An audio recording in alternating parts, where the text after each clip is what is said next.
I'll just start with you. The description Of who? of this session. You can just do that. Read the description and then start straightforward with the questions. But I can.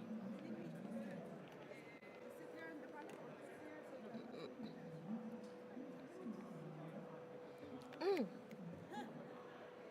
She's speaking, right? Okay, she's speaking. I can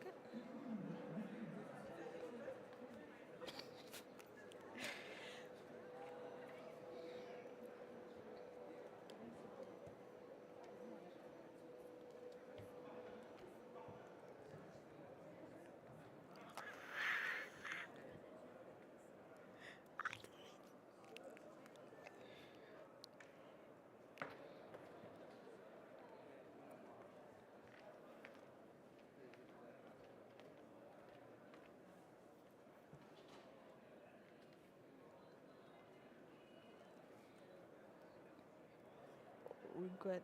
We good? We good? We good? We good to start? Yes. Okay. Good morning. I hope I'm audible, right? Am I audible?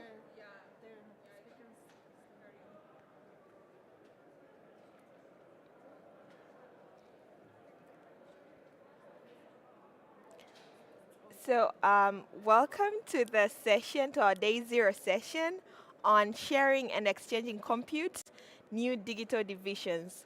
My name is Millennium Anthony. I am from Tanzania. I am the coordinator for the Youth IGF in Tanzania, and I'm also an ITU Generation Connect Youth Envoy. And today I'm going to be moderating this amazing session.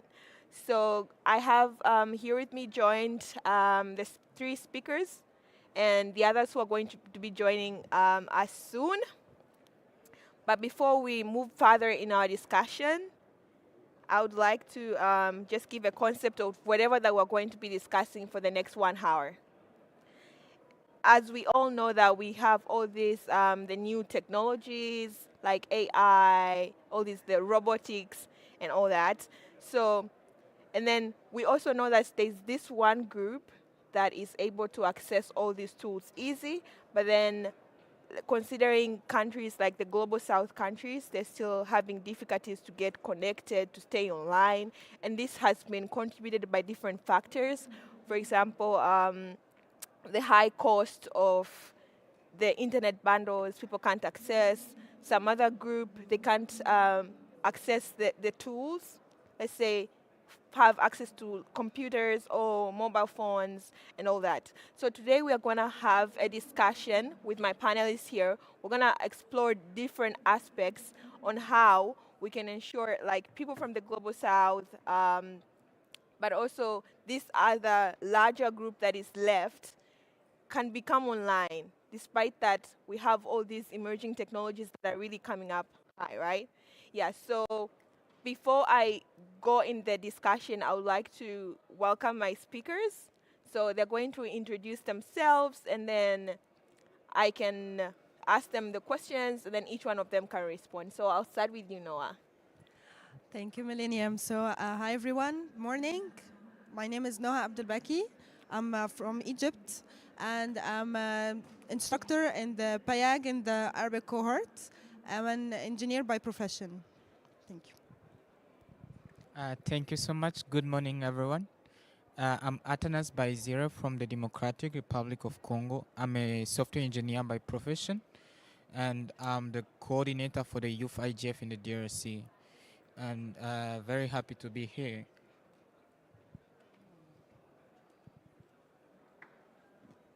Hello. Well, thank you. Good morning, everyone. My name is Matilda Moses Mashauri from Tanzania. I'm also a Pan-African Youth Ambassador in Internet Governance. I'm a Binti Digitali Ambassador.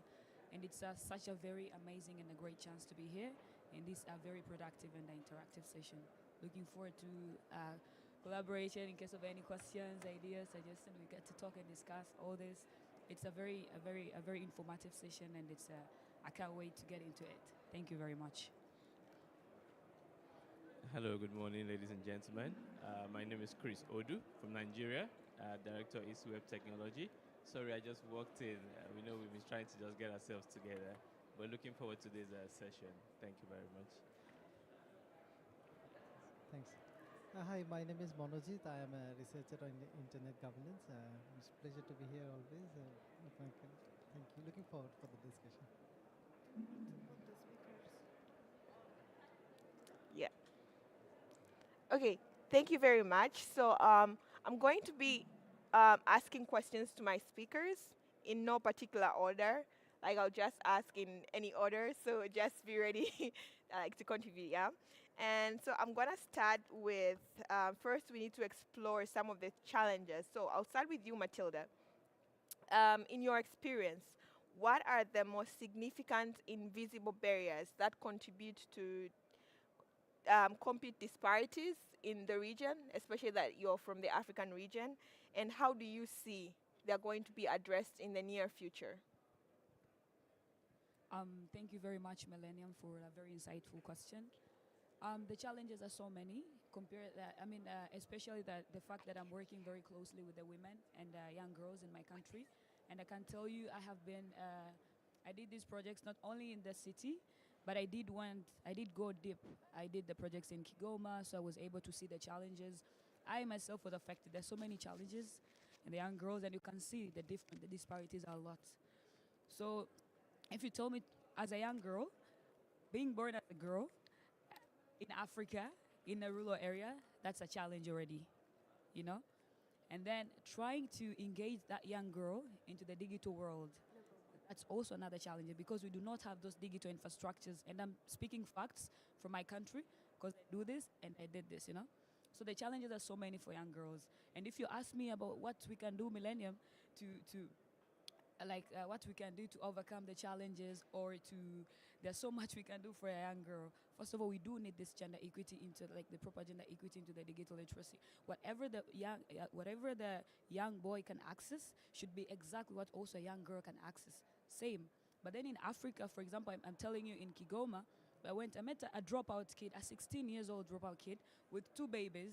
But then if you ask her routine when she was going to school, she has to wake up in the morning, do the home chores, and then go to classes, come back early, make lunch because she also has kids, go back to class again, come back again earlier, later evening, do the chores again, the dinner, everything. But then what about the boy child? He wakes up in the morning, goes to school, comes back, goes to play games or football or whatever. So you can already see. So we need to treat the same exact opportunities and the chances that a young boy gets or that a boy gets should be exactly what I should get, what you should get, what a younger in Kigoma should get. But then in my country, to be honest, it's really difficult. The digital infrastructures is poor. The digital infrastructures is poor. We do not have these digital infrastructures. Even if we go, we're going to go to do with this the session like this, the programs, it's not even about teaching. It's about trying to engage them into this technical world. People they have amazing and confident works. People want to be they have visions, but then they do not know even how to dream about those dreams. Because how can they dream of something that they do not know?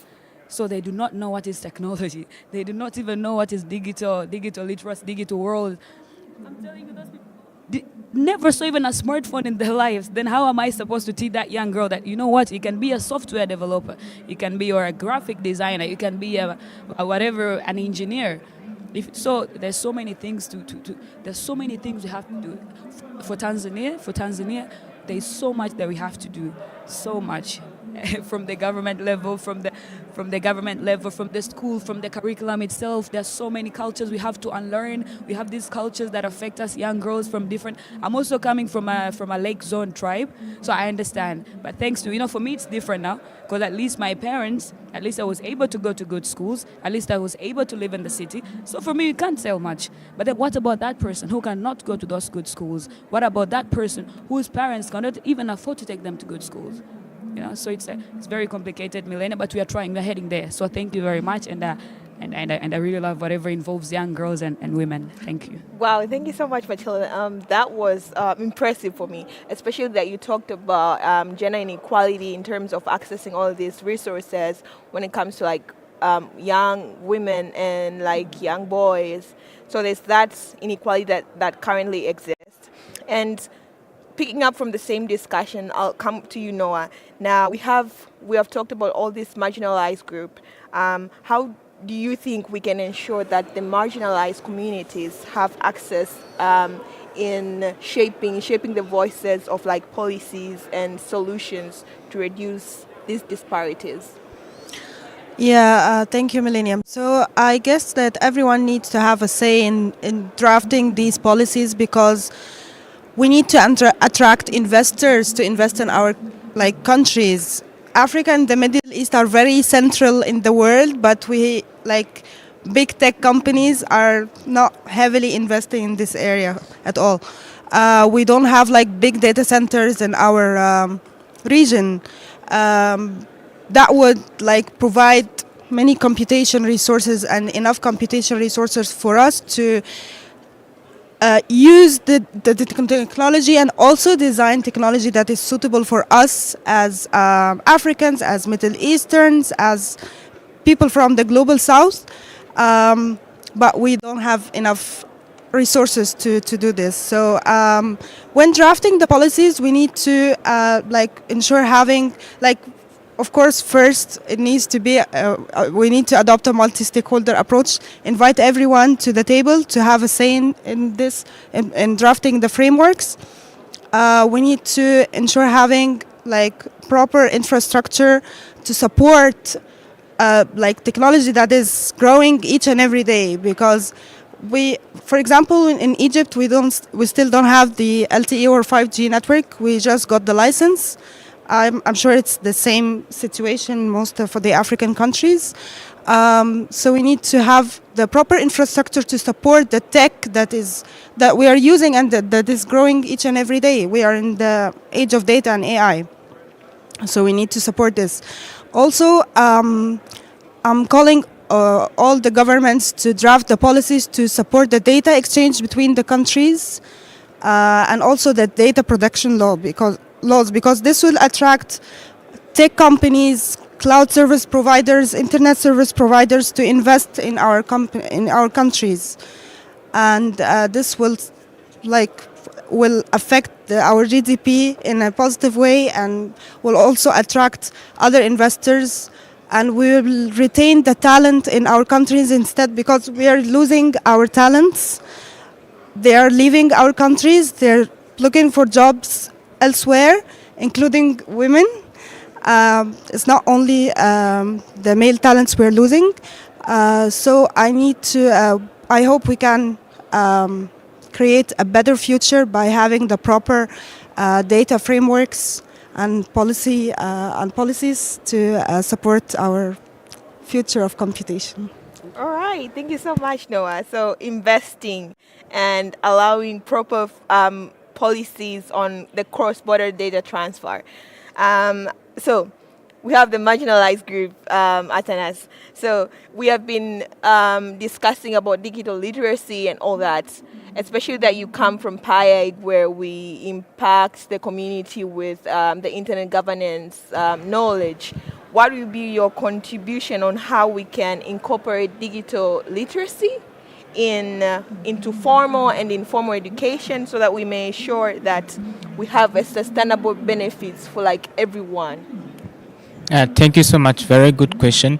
And just that you mentioned, it's very important to really rethink the way we see digital literacy, not only in the formal way, like the normal curriculum when it comes to high school, university, and postgraduate, but it's also in the informal way, how we can build capacity of the people who are already on ground. Sometimes we talk about marginalized communities. They are not only the youth, they are not only in rural areas. Sometimes they are also the old generations that they are already in business for years, but then digital technologies are coming to interfere with the way they deal with business, and now they are very marginalized. They are even when it comes to cyber security questions, they are really very easy to get in this sense. So we also need to rethink literacy in a sense that we do not only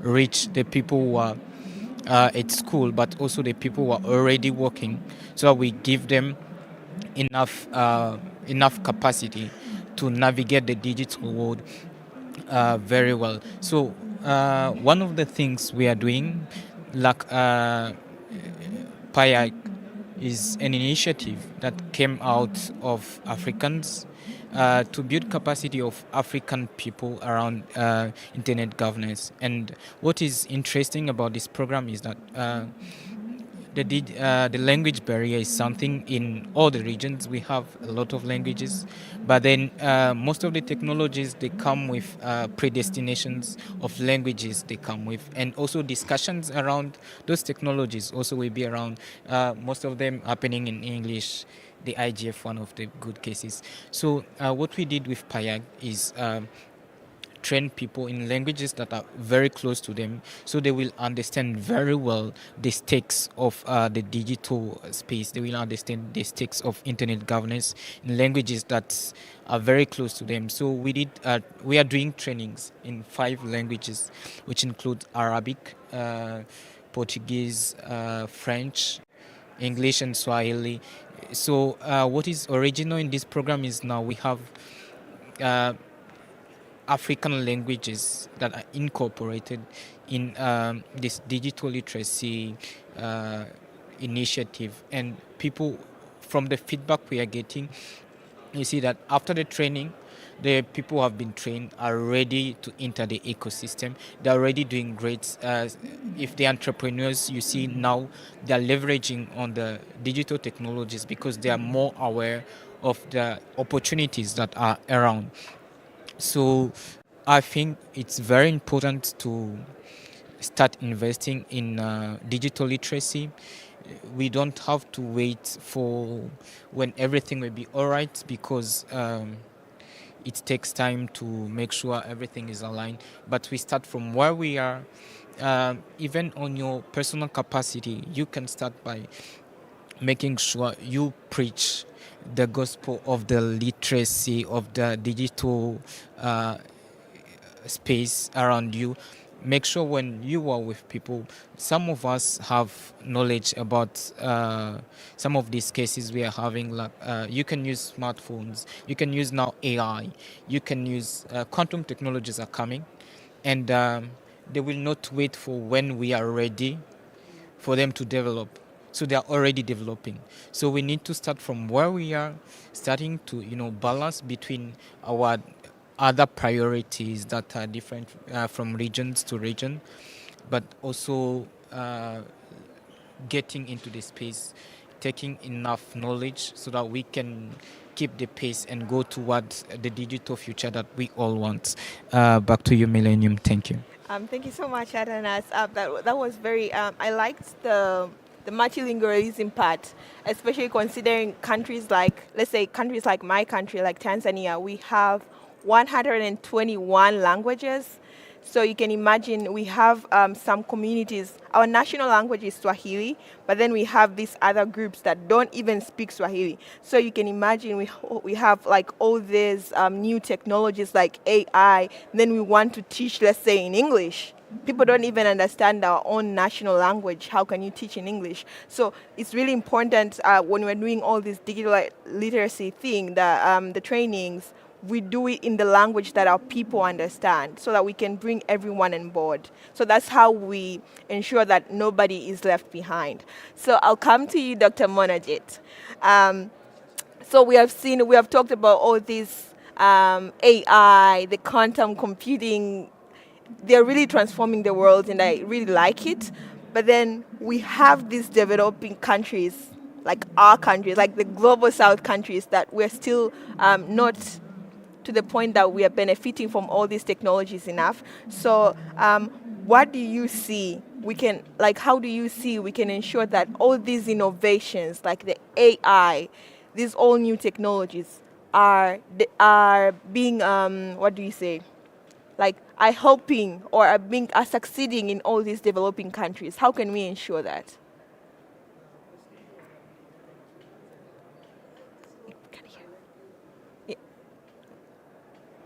Yeah, you can hear me? Yeah. Okay, I'm so sorry. Technological disadvantage. You rely too much, considering that it is on. Okay, thank you, Milena, so much. But firstly, I'd like to congratulate or thank the first speaker. I'm sorry about your name. But you see the change that you have brought. If you see in front, you'll see a lot of women participants or representative. Probably this is the hard effort that you guys have been doing for the past few years. You see the representation; they're mostly equally in number, or women to be more. Our moderator also has been the gracious lady who is leading the spearheading. So continuing to the fact that the point which you have highlighted, and my next female speaker, that on technological sharing, I come from India, and we are certainly one of the leading countries in terms of technology. If you see the digital payments and such the few initiatives that I'll tell you a little about, just a background that I was previously into academia. I was a student. I did my PhD in internet governance. Then I switched to media, and now I am in a very prestigious think tank of the government of India. Our main motto is that to flourish or ensure that the language is never a barrier, which again is a very key point highlighted by my panelists. So. We have developed, the government of India at large has developed a translation mechanism or a tool called Anuvadini AI that ensures that we are outreaching the knowledge that we have into all 22 official languages of the country. So alongside this, what we have tried to ensure, and I'm just giving you this fact because what I wish here is that let this be an opportunity for collaboration. You are particularly, you all here present here, also in the audience, you form not just for today but in future also you'll be a power that represents the country in any society, whether it is academia or such, so that from here when we go back we can explore possible collaboration.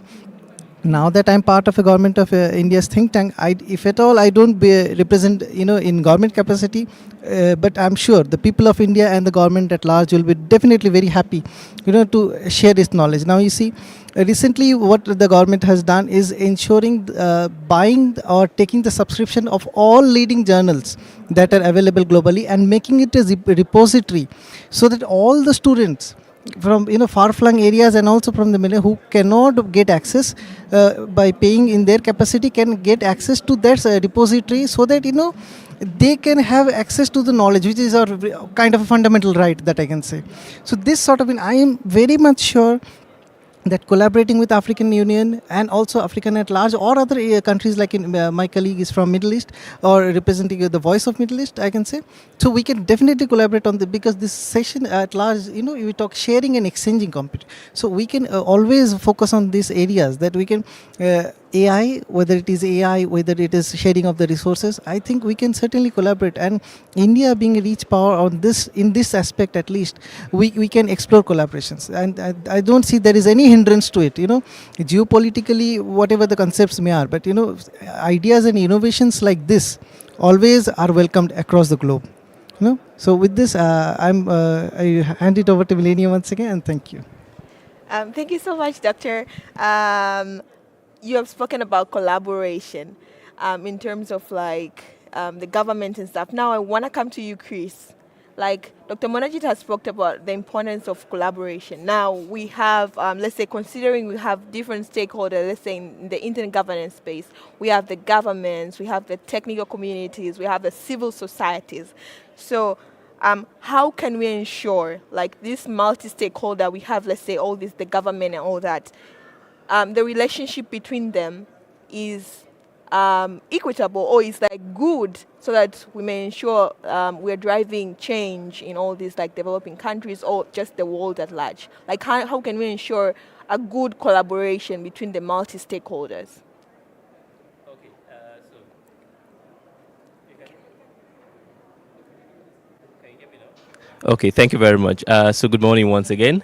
Thank you very much for the question. And before I just go ahead, I think I would like to appreciate this balancing, gender balancing. I think it's territory. So we're good. Good. So you talked about collaboration, and Doctor here, first of all, kicked off the pace. The first thing we need to do first is you need to identify: have we accepted we have a problem? That's the first thing. For instance, you cannot just, even if a doctor is trying to treat you, the patient must first agree that he or she is sick.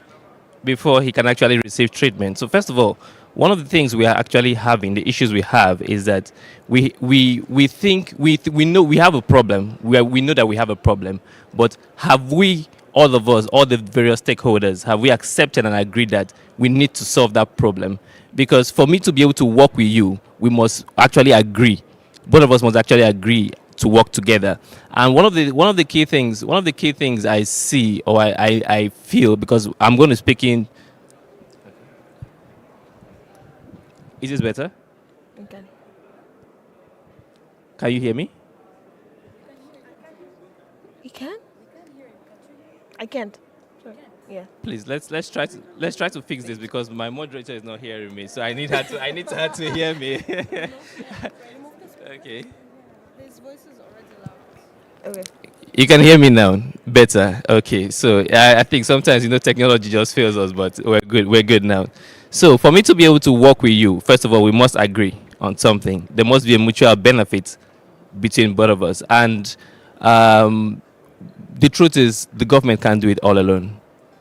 We need partnerships, but the thing is, the government first must lay the foundation. And what's the foundation? A good policy. Good. You cannot have a poor policy and you expect a private sector to come in and do any collaboration with you. It's not going to work, because, for instance, if I'm coming from the private sector, I need benefit. I want to know what's in for me. That's the thing. What's in for me? So you need to have favorable policies for us to be able to work together in harmony. And I would just like to touch on something which is very key for me, which is capacity building. I think we're actually lacking a lot in capacity building. And when I'm speaking from my own primary constituency, which is Africa. You understand? We do have a lot of issues when it comes to capacity building. I'll give you an instance. We're talking about digital literacy, digital technologies. I'll use blockchain as an example.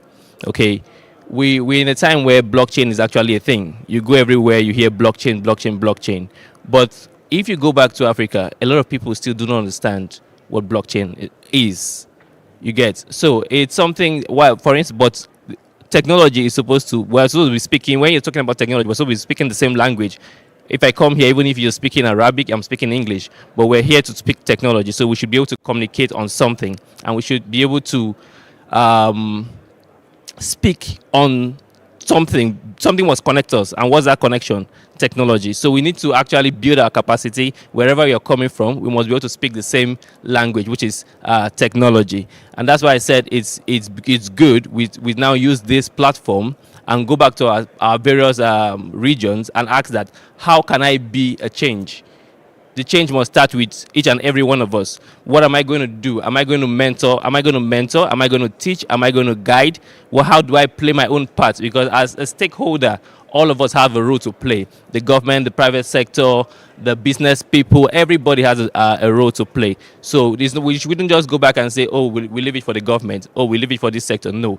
Each and every one of us, once we leave this place, we should go with a mindset of, what's that little thing I can do and contribute to my own constituency? How am I going to contribute and give my own quota? For instance, I do a lot of mentoring. I do a lot of mentoring on digital literacy. Okay, trying to see how, because most times when we speak, we're just speaking to those in the urban areas. How about the rural areas? That's those at the bottom of the ladder. How are we going to bring them into these conversations? We're talking about technology, but someone in a rural village, a remote village, does not really understand this technology. How can we bring them on board? So that's actually part of collaboration. How can we collaborate and make sure that this group of people are not left behind? So my take is, we should always champion change wherever we go. We should be the contributors too. Thank you. Wow, thank you so much, Chris. I was about to chip in a question when you were speaking, but then in the end, you ended up answering it. Yeah. So now you agree with me when I said my moderator must hear me. Okay, so now I think I want to move the direction to the floor. Now I want, if you guys you want to share something, especially in your specific countries, something that you have seen, the challenges that you have seen, or if it's something that you have seen that is working in your country in terms of like bridging this whole digital divide. So I want to open the floor if you want to share something like that. Yeah, I'll start with you, Keja.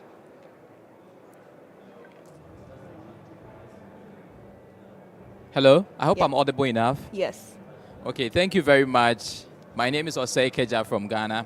A lot has been shared, and thanks you for the insightful conversation. But my concern is that I ask, who are we benchmarking? We are talking about sharing and exchanging compute, new digital divisions. Every now and then, I know people are from Africa, Middle East, Europe, Americas. There are new challenges which are evolving every now and then. But who are we benchmarking? What way are we trying to develop digital literacy? These are the questions, the nuances we should look at. So, Chris also did talk about mentoring, which is very, very good. But one thing I have noticed in our countries, specific countries, is that it has become too robotic and mechanistic that it stifles innovation. So, if I'm imparting young people in terms of mentorship, go my way, go this way, so it's no ground for innovation, birth my way. But we need to move from that area and see it as a wrestle and a dance where there is information sharing, where we can continually innovate. And one last thing is continuous learning. In this whole bridging the divide, trying to introduce computation and all, there must be continuous learning. And in this continuous learning, we talk about multi-stakeholder approach, which is very good. By government hold a balance of power, are they ready to judge with the people, private sector, and civil society? Our size brevity. Thank you very much. Wow, thank you so much, Keja. Is there? Yes, please.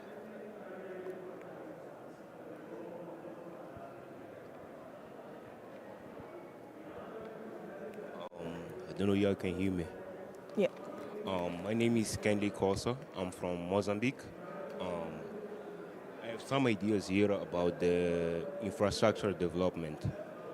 Since we've been facing challenges in building resilient and accessible broadband infrastructure in underserved and rural communities, as Matilda mentioned. Um, to address these issues through public-private and partnerships and innovation solutions, I brought here some ideas about infrastructure for telecommunications. I believe that a effective approach to ensure that these areas without broadband infrastructure can connect to through the infrastructure sharing model, which is a strategy that involves cooperation among different telecommunications operators to use the same infrastructure such as towers, cables, and fiber optic networks. I believe that for that, we must approach something for Africa, which is the cost reductions for the internet. We have also accelerate the access for it and minimize of environment impact. Plus, we have an improvement for service quality. Also, for the implementation of these ideas, I think about favorable regulation, which is necessary to have a regulatory framework and that encourages infrastructure sharing. That will be clear to the guidelines to protect competition and consumer rights. We also need a partnership agreements, the government involvement in this for the infrastructure part, and plus a innovative business models. I believe in that. So, thank you. Wow, thank you so much. I really like the discussion that is going on here. Especially, okay, I'll come back to you one time. And especially, I liked the telecommunication. I think for my country, I think I'll say the telecommunication companies, they haven't like been a very good collaboration between like the telecom companies. At least every telecom company is trying, like they're competing, you know. So there is no what do you say, cooperative effort that is done to ensure, like, okay, our goal is just one. All of us want to bridge this divide. We want to provide service to our people, but then it's just like, it's like rival who will reach there first. But then if we do it all together, I think we'll reach far. And wait, yes, welcome. Okay, all right, thank you. My name is Selby Abraham Fifi. Can you hear me?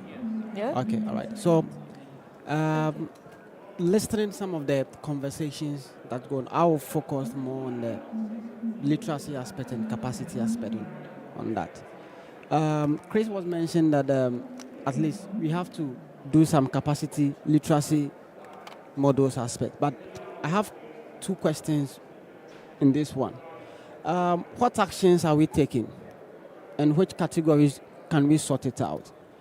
The reason why I'm saying is that sometimes, let's say, the people in this room may understand the concept of internet governance. So when we discuss about emerging technologies, advancing technology, he was mentioned blockchain and other stuff, right? It's a conversation on different categories. But when we come to the lower aspects of the category we're going to look about digital literacy, that's where we see the gap, because people can come and discuss about AI, digital infrastructure, emerging technologies, blockchain, but most of those people who are listening to that conversation, some people don't even understand basic computer literacy, how to even operate basic tools within the IT aspect. So come to think of the AI. So what I want us to do is that in terms of conversation among youth, we can close the gap by categorizing and prioritizing where we need to focus on. So there might be a group that we can group them, okay, people who have advanced the stage of using basic technology tools. This conversation, we can focus on them.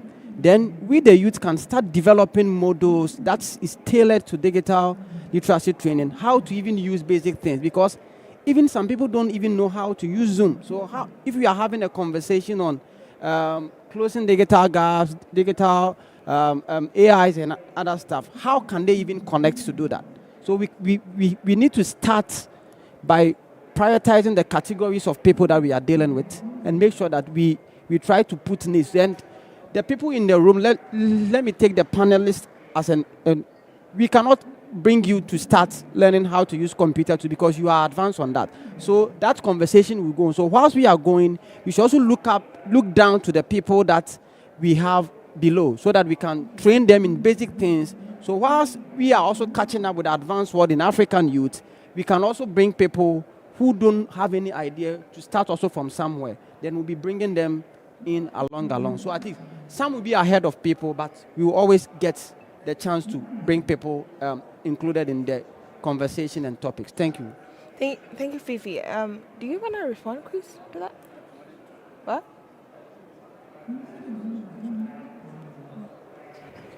Can you hear me? Yes. Good. Okay. Fifi, thank you very much for that thoughts. I agree totally with you. That's why you see, when I started the conversation, I said something. I said we need to identify our problems.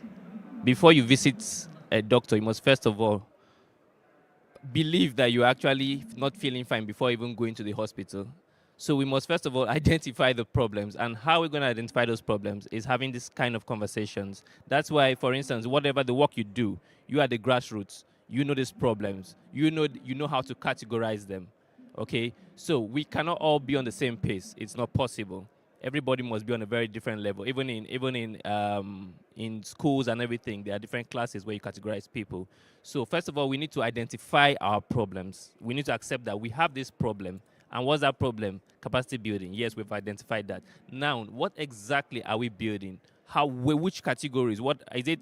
People that do not know how to use devices? Is it people that want to construct robots? Is it people that want to control blockchains? What exactly? So once we're able to do this, and how do we do that? Is by each and every one of us taking that responsibility to say, yes, I want to contribute in this way. So thank you very much for that contribution of yours. Yeah. Thank you very much. I don't know, you want to say? Thank you so much. very interesting conversation, actually. I wanted to say something quite interesting in this area is that I have an example where we have seen a rise of literacy, not coming from a special entity going to teach people, but the interest raising from actually the audience. What is interesting here, like the cases in India, what they have managed to do is to widen the digital infrastructure. And what happened is we have seen a rise in digital literacy, in e-commerce, in mobile banking. So I believe uh, internet infrastructure is an engine that will motivate uh, the, the literacy to come also, and the pace when it comes to continuing with innovation. India now, if when we talk about innovation in ICT, there is definitely an Indian example. So I believe in our different countries, when we will be able to implement sustainable infrastructure that are reaching all the different areas. Can it be the urban space or the rural areas? When we will reach all of them, they will definitely make use of the infrastructure they have it, and sometimes it's very interesting. They are very innovative and use ways that we didn't even think were able to use. We have a case in many countries now that are sustainable infrastructure solutions that are known for profit, which we call community networks, whereby people around communities uh, get together and say we need internet, and we see it as a good, a force for good, and an enabler. We are a community of agriculture, but we see that the internet will be an enabler in us selling our local products. So they get together, they connect to a certain access point, because the internet, what is it? It's a network of networks. So they have already their own interpersonal network, but then they connect to the internet at a certain place, and now you see trade will be moving around the space, uh, quite interesting. And when you see the numbers, they get to do wonders with the access they've got to. So I think we need to build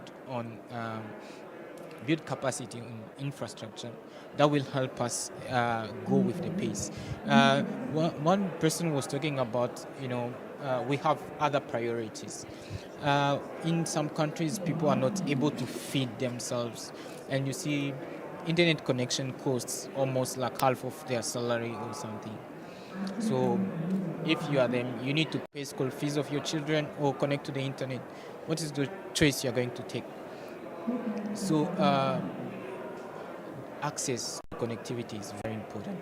And for us to make sure this access is easy, we need to have infrastructure all around. When we have infrastructure, it will be cheap, and people will be able to actually not only prioritizing, they will definitely prioritize the key aspect of their life, but they will balance. That we are moving with our natural challenges, but also we are not left behind as we are solving our different challenges in life. We are leveraging the ICT, we are leveraging the digital solutions so that we solve our challenges helped by the digital solutions. And that will be very helpful for us to move together. So that's what I wanted to bring to the table. Thank you. All right. Matilda, you have something to say? Like whatever involves capacity building, like I'm in love with it. So for the development to that, what I think, we do not even need, like, it's not like we need something like sustainable development. I think for my country particular, since since I am working very closely with the people in the rural areas, we need to localize localized infrastructural development. Because if you see in there, we are like what, using 5G already? 5G, eh? In I was in Singida just a I think less than 8 days ago.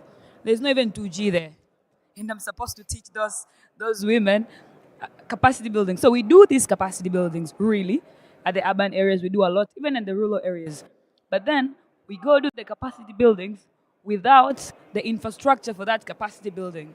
So if I have the 2G internet, and sometimes actually the 2G is until if I find, I did find a spot, climb on top of a tree or sit somewhere across around the mountain, to try to balance the signal like frequency wave. So we need to localize this, the development. So the private sectors, the government, they really need to push their focus for the digital infrastructure development into the local areas, the rural areas. Speaking about it, you people, you think it's worse than even how I'm explaining. It's worse, I'm telling you.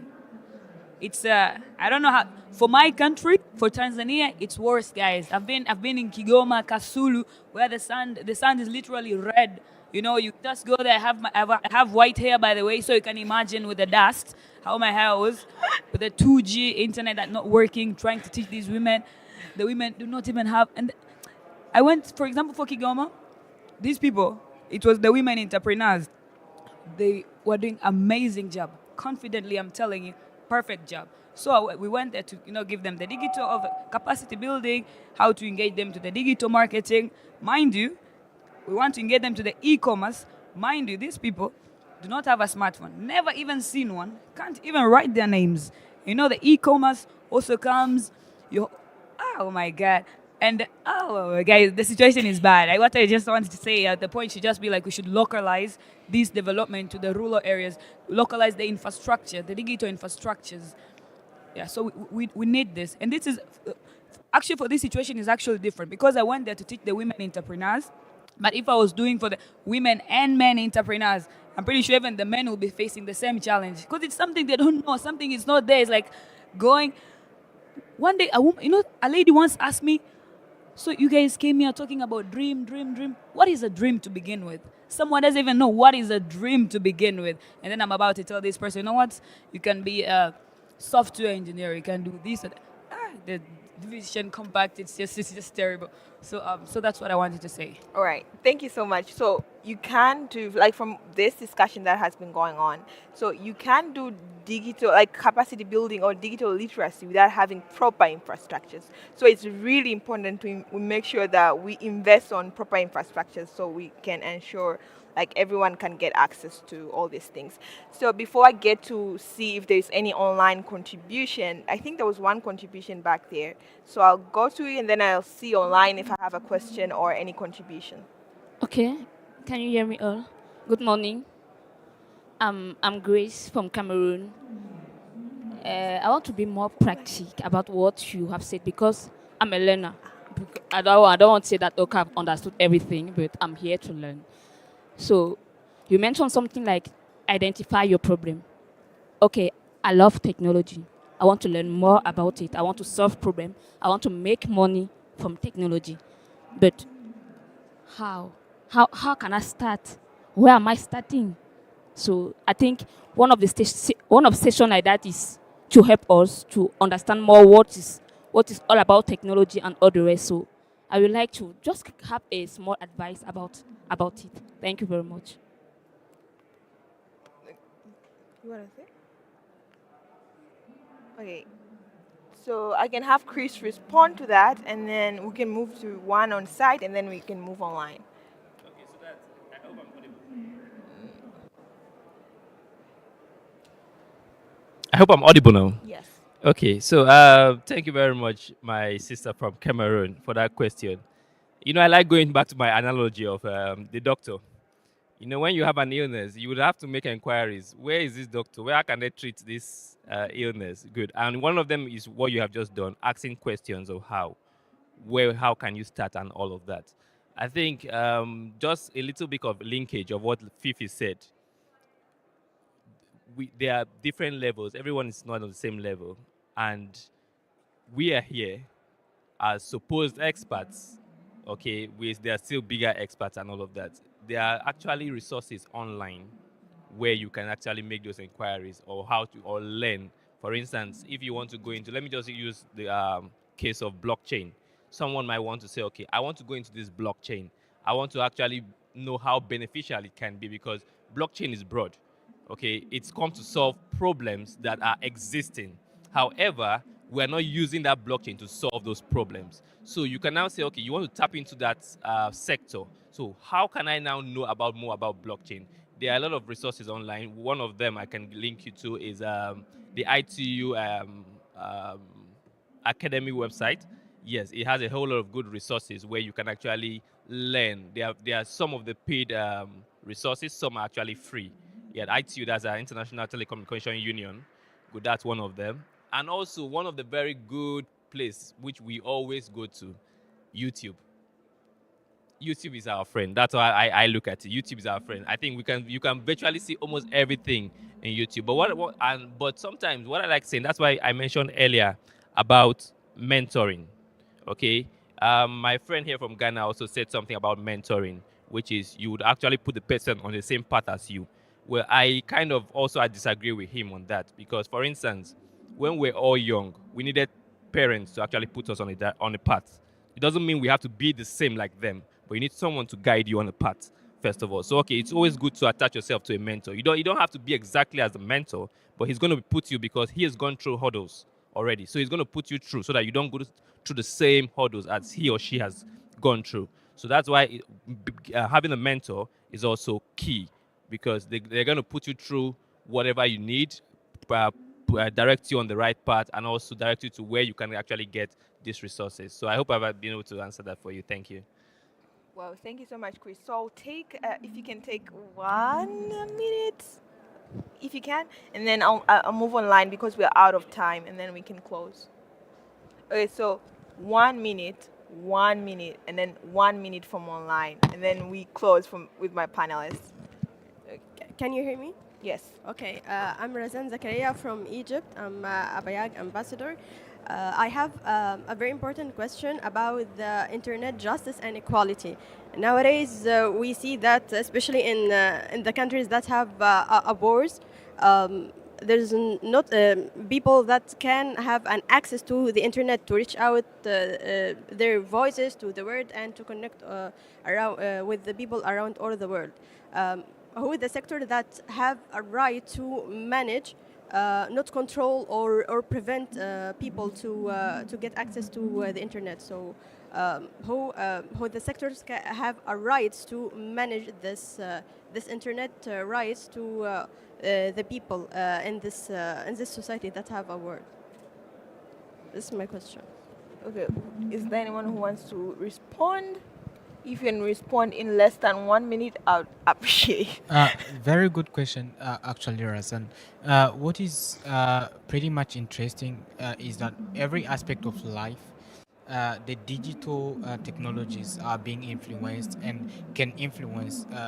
Sometimes we are seeing currently when you see people who are affected by war. Uh, Definitely people using ICT technologies as war tools, but also we are seeing humanitarians using digital technologies to solve these issues. So if we take technology, we don't have to take it in and frame it in an area, but we need to see it as a tool that you can use for good, and we advocate for the use of technology for good. It's like a knife. A doctor can use the knife to help operate and save a life, but someone else can use a knife to kill someone. You get the point. The knife is not the problem. The problem is the people. So I think technologies that are centered around the people are definitely the ethical one, and we need to use them in a sense that looking for what sense that is ethical, and that's the only way forward from my perspective. Thank you. All right, thank you so much, Asana. So, allow me to move online first, and then I get to my last on site, and then we close. So, please, yeah, what if you can take 1 minute or less, that'd be nice.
Yeah, thank you so much, Samila.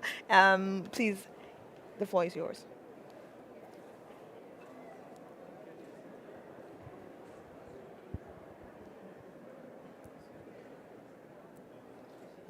Good morning. My name is Rapitsun from Cambodia. So my question to the panelists from India.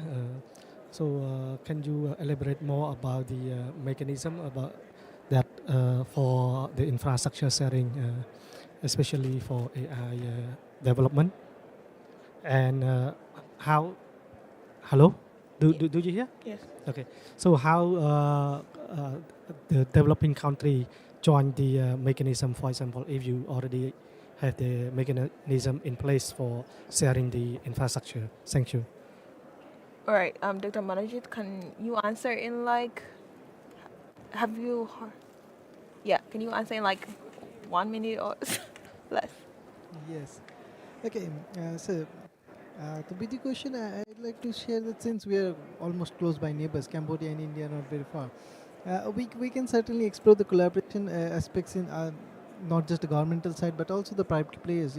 Will be interested to share the best practices, and particularly given the fact that Cambodia and India share very close relations, we do have a very friendly relations between us. Probably we can take this ahead. Probably post session or something. I think there are multiple avenues that we can collaborate, and obviously, given the fact that Cambodia and the relation with African, we all can be working together, at least disseminating I will say the skills and the best practices can always be explored at any point of time. Okay, thank you very much, Dr. Manajit. I think you guys can link up after the session too, and then you can discuss further, right? So I would like to thank my panelists and, of course, the floor for participating in this session. And I would like my panelists with one word to close this. How does a fully digitally world look like to you in one word? Like a fully digitally developed world looks like to you in one word. I don't know who is ready to start, but whoever is ready to start, just in one word. A fully digital world. Like, how does it look like to you? For me, a fully digital world, it's about people who are connected and interconnected. Connectivity. Okay.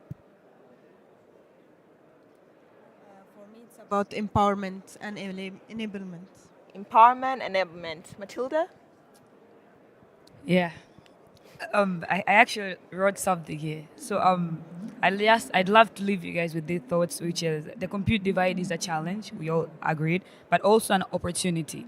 So it is an opportunity to rewrite the rules of digital engagement to ensure that computational power becomes a shared resource that uplifts all, and not that privilege not that privilege that deepens inequality. I like that thank word. you very much. A lot of words. One word. short, while we live here, let's be the change that we seek to see. Yeah. Change. For me, it will be accessible. Accessible. That's what government of India is also looking for, to make sure every resources available in the internet is accessible for everyone, irrespective of the distance. Like as I mentioned in my course, the far-flung area students are also getting everyone. So accessible should be that one word. Thank you. Thank you very much. Thank you so much, everyone, for attending. I also like to thank my online participant. This was really amazing from the contribution that I received from the floor and online. Hope to see you around. Thank you so much. Have a nice day. Yeah, my panelists, please, let's take a picture before we leave.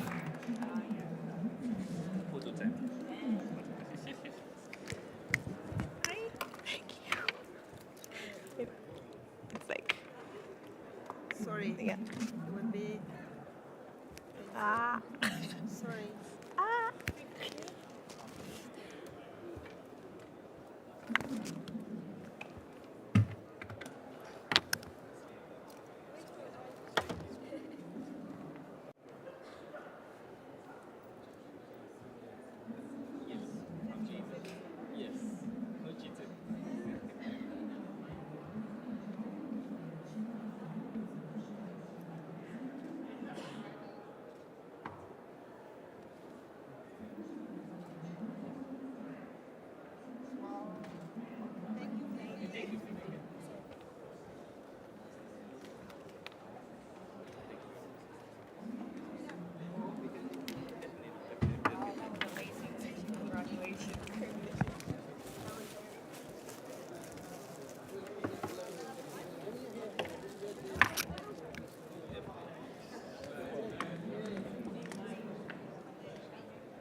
Good luck.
There is one is missing.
Check, check.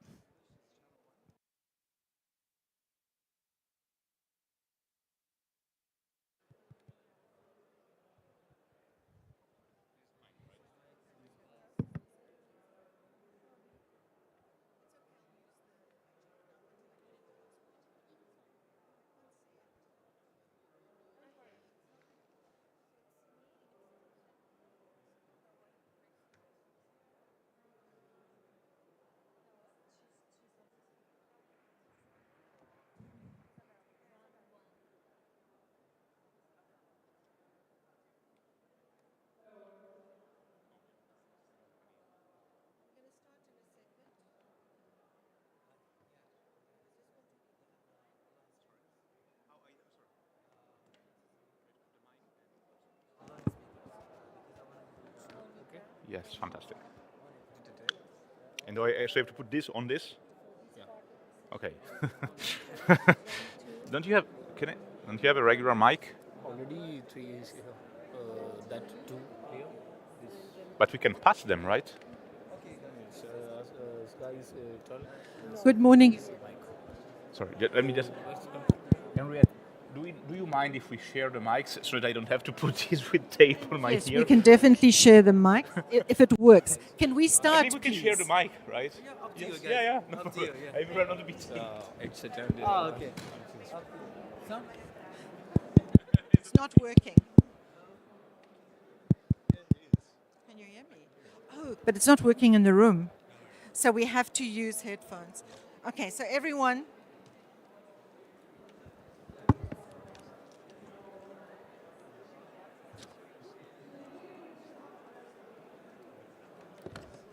So the moderator's opening remark is to say, you need to put on your headphones to participate in the session. So, good morning, everyone. This is very strange, but I think one good thing about this way of participating is that it creates a level playing field between those of us that are in the room and those of us that are not in the room. My name is Henriette Esterhuizen. I'm here on behalf of the Association for Progressive Communications, and I'm really happy to welcome you all to this session. I'm going to plunge straight in to what this session is about. I'm just reminding participants. Firstly, can I check with my colleagues? I'm not logged into the Zoom yet. Are you logged into the Zoom? Perfect. So welcome to all our online participants as well as our co-organizers. So this session is a joint session between the Global Digital Justice Forum, APC, Association for Progressive Communications, and IT for Change, other partners and members of the Global Digital Justice Forum, and the Internet Rights and Principles Dynamic Coalition, and also a network which you'll hear more about and can read more about, which is the Digital Constitutionalism Network, which is based in Europe but has participation from around the world. What we want to do with this session is actually extremely important. And that is to really look at a future-oriented visioning exercise for how digital cooperation can really work in a way that is empowering and powerful and impactful. We have just come through the process for the last year of finalizing the Global Digital Compact. We are very much into the World Summit on the Information 20-year review. And I think we've had many conversations about not duplicating, about not reinventing the wheel. And I think there is consensus on the need not to innovate or create structures and processes and institutions when some exist already. But perhaps we have not spent enough time actually looking at the gaps and looking at where we can cooperate more effectively. Where has the WSIS process not facilitated the kind of cooperation that we really need? How can WISES and the Global Digital Compact process really not just collaborate and not duplicate, but actually become more than the sum of their parts and achieve more impact? And in that process also create more north-south digital cooperation, more cooperation across stakeholder groups, globally, but also within countries. So to get us started on that, I just want to also share with you our framing. I mean, there are many different forms of cooperation. Public-private partnership is a form of cooperation. But we are talking about much more than that. We're talking about cooperation that is oriented towards what we refer to as digital justice. I think this is maybe a term different people will define differently, but I think in ways that overlap. Certainly for those of us, and speaking as APC as well, it's about cooperation that achieves more equal participation in the information society, in digitalization processes, participation that is empowering, that gives you not just access to the tools, but access to the tools in a way where you can improve your own lives, but also those of your community. It's also about more democratic participation. It's about not just having people from civil society or the global south in meeting rooms, but actually setting the agenda. It's not just having a checklist for gender equality or having women in a panel. It's actually about transforming structures of power so that women who are involved in internet development and governance can actually influence those processes. So it really is about more social, more economic, and more political equality and democratization in the internet governance and internet for development and digital for development space. So apologies that introduction was perhaps a little bit too long. But now to home in specifically on the WISES, the World Summit on the Information Society. For those of you that don't know, it's a process that concluded in 2005 in Tunis through a second phase. There were two phases, but it was really a very significant UN summit where member states, along with other stakeholders who participated, agreed on a vision for a people-centered, development-oriented, human rights respecting information society. And it's going through its 20-year review. One of the agenda items is the IGF, which has to be renewed or not. The Global Digital Compact is an annex to another very significant agreement that UN member states agreed to at the General Assembly in September this year in New York, and that sets out a vision and objectives for digital cooperation at a global level. And I won't go into it in more detail. But starting with you, Isabel, and then we'll go on to Luca, and then Bruna, and then Chris. I want you each to introduce yourselves in one sentence when you start. But the question I want you to reflect on is, from this digital justice standpoint, and you can define digital justice as you want to, what do you think are the key elements to the missing, what is missing? What are the missing dots? Where are the missing links in how we have approached cooperation to date, through WISES implementation, but also through the Global Digital Compact consultation, for example? So if we want to close these gaps, what do you think are the primary deficits that we should look at? What are the key links? You don't have to provide solutions yet. We're going to go into that into the next round of the session, and then we'll try and pull it all together. So this first round is really not about connecting the dots, it's about identifying where those missing dots are. So Isabel, starting with you.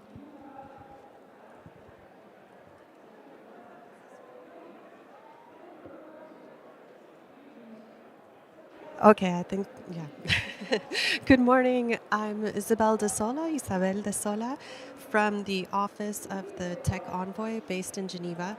Thank you so much, Henriette and Valeria, for inviting us to be here. It's it's really such a timely question, and I might disappoint you, Henriette, because I might take 1 minute just to talk about how far we've come before going into what's missing or looking at gaps. I was studying this topic on the way here to prepare my mind for this conversation, and I was thinking about how far we've come in the language around digital justice, justice, equality, equity, access, empowerment. These words have become almost second nature to the WSIS community and to the IGF. But actually, if you go back 20 or 25 years, these were not words that were bandied about and confused with each other because they were quite new. So I wanted to start my intervention by just remarking on how the WSIS laid the groundwork for this notion of digital access and inclusion. So it was the WSIS that first articulated this so clearly and put it on the map in the digital space. It said, in order to really get the most out of digital technologies, there needs to be inclusion for everyone. And there has been tremendous progress made in that vein. You know, about 2/3 of the planet have some sort of access to the internet. But in 2015, looking back again, the introduction of the Sustainable Development Goals added to these concepts and said, it's not only about inclusion, we also want equality. So if you look at the SDGs, if you do a search of how many times is the word equal or equality in the SDGs, it's something like 52 different ways of driving equality with the SDGs agenda. I think it's actually 51 or something. So that brings us another step forward. And there was a mapping of the WSIS against the SDGs to lock in those concepts. So it's about inclusion, then it's about equality of opportunities. And we start to hear about empowerment as well in the SDGs, about gender empowerment. So now here we are, 2024. I'm about to be 46, so it's starting to feel a little bit old. But in the GDC, we picked up equity. This is new. So 10 years ago, with the publication of the book Capital, and the notion of economic inequality begins to develop as a concept in economic and sociology studies, in the GDC, we now have a principle that talks about equity in economic opportunities and equity in access. And of course, it's important to take stock of that, because when we say equality, we mean everybody gets the same thing, so everybody gets one apple. But when we talk about equity, what we mean is that those who need 2 apples or those who need 3 apples should have a little bit more because of the difference in structural opportunities and conditions. So these are words on paper, but they're also powerful ideas that lay a path for us as we, from the UN side, think about how we can support stakeholders to implement the GDC. We now have extremely powerful ideas. We have inclusion, equality, but also equity and empowerment, upon which to build for a digital justice agenda. So forgive me for taking so long to do this stock taking, because it helps to think about, in Spanish we say, tell me where you're coming from and I'll tell you where you're going. So we're coming from a strong place, I think, from the perspective of the tech office. We're looking forward to 2 things that the WSIS and the GDC could do together. The WSIS enunciated e-commerce. It said, let's apply digital technologies to the economy. And the GDC Objective 2 says, let's not only apply digital technologies to the economy, let's build an inclusive digital economy, an inclusive digital economy. And here are 7 or 8 ideas about how to do that. So let's take what the WSIS began and what the GDC complements and drive forward that agenda. It's about buying and selling services and goods online, but it's also about data governance. And that's a second objective or sort of interplay between the WSIS and the GDC that could be deepened. The WSIS mentions data privacy and the importance of users having some control over their data. And the GDC takes it a step forward and 2 or 3 steps forward. It says we want data for development, but we also want principles for data governance that do all of these things, that protect privacy, that respect human rights, that allow users to get the most out of their data. And the digital economy is going to be built on those, is already built on data, but on data chaos. And so what we're looking at in the next few years is the possibility to have principles across the way data is used, and that these principles could protect users and build a more, I think, just and fair digital economy. So let me stop there, Henriette, having pointed out maybe not gaps, but opportunities, in a sense, for the two to be more than the sum of their parts. I want to push you a little bit. I want you to identify at least one gap. Sure. We're off the record, right? It's the IGF. It's Chatham House rules with full transcriptions, which will be there for posterity. All right. Well, let me say that from my personal point of view, taking off the hat of the tech envoy, I think that the two could do more for gender empowerment and for the environment. I'm particularly interested to see these agendas do more for the environment, and that we could really, with only 1 or 2 lines in the entire GDC, still drive digital and sustainability for the environment agenda from here. Thanks. Much for that, Isabel. Chris, are you next, or is it Luca? I am balancing here my... Luca, you are next. And please introduce yourself very briefly, and then try and focus on missing dots. Yes. Good morning to everyone. So Luca Belli here. I'm professor at FGV Law School, where I direct the Center for Technology and Society at FGV. All right, I will go straight to what is missing in my perspective. And I think that just as an introduction, I think that the Global Digital Compact is a very good collection of aspirations and ideas on which pretty much no one could disagree. But what is really missing in the Global Digital Compact and in the vision that has been agreed upon somehow in September in New York is the implementation. There is literally almost zero about implementation, which is, at the end of the day, what is the most relevant part of any kind of project we can, or any kind of vision we can have, right?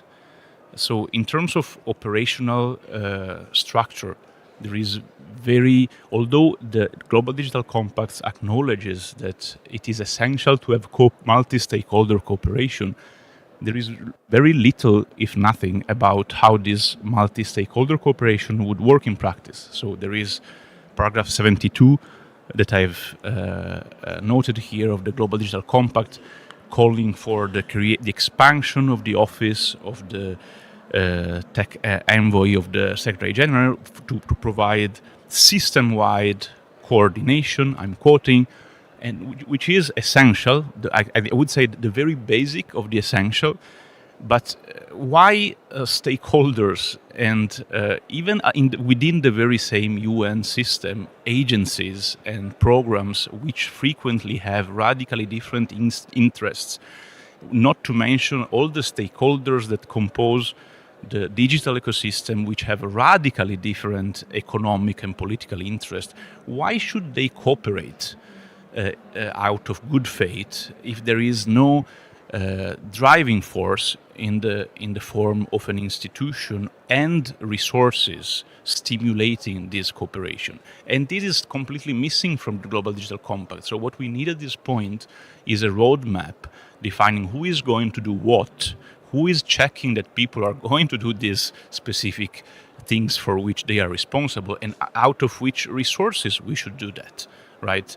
That is, if we have learned something from the past decades of internet governance, is that people are very willing to come to multi-stakeholder gathering to talk about things, But when it ends up to doing things, if there are no specific incentive to cooperate, people do not cooperate, and it's obvious. And while we are discussing principles and aspirations, there are the largest tech corporations that are building the infrastructure that regulates what we do de facto. So what I see this with great frustration as a lawyer. We should recognize the limits of principles, declaration, and even of the law. Because what regulates how we use digital technologies, how we build AI, is increasingly less and less the law and much more the infrastructure that define what we can do, the behaviors of individuals, of corporations, of states. So I would disagree with what was said before, that there is data chaos. There is no data chaos at all.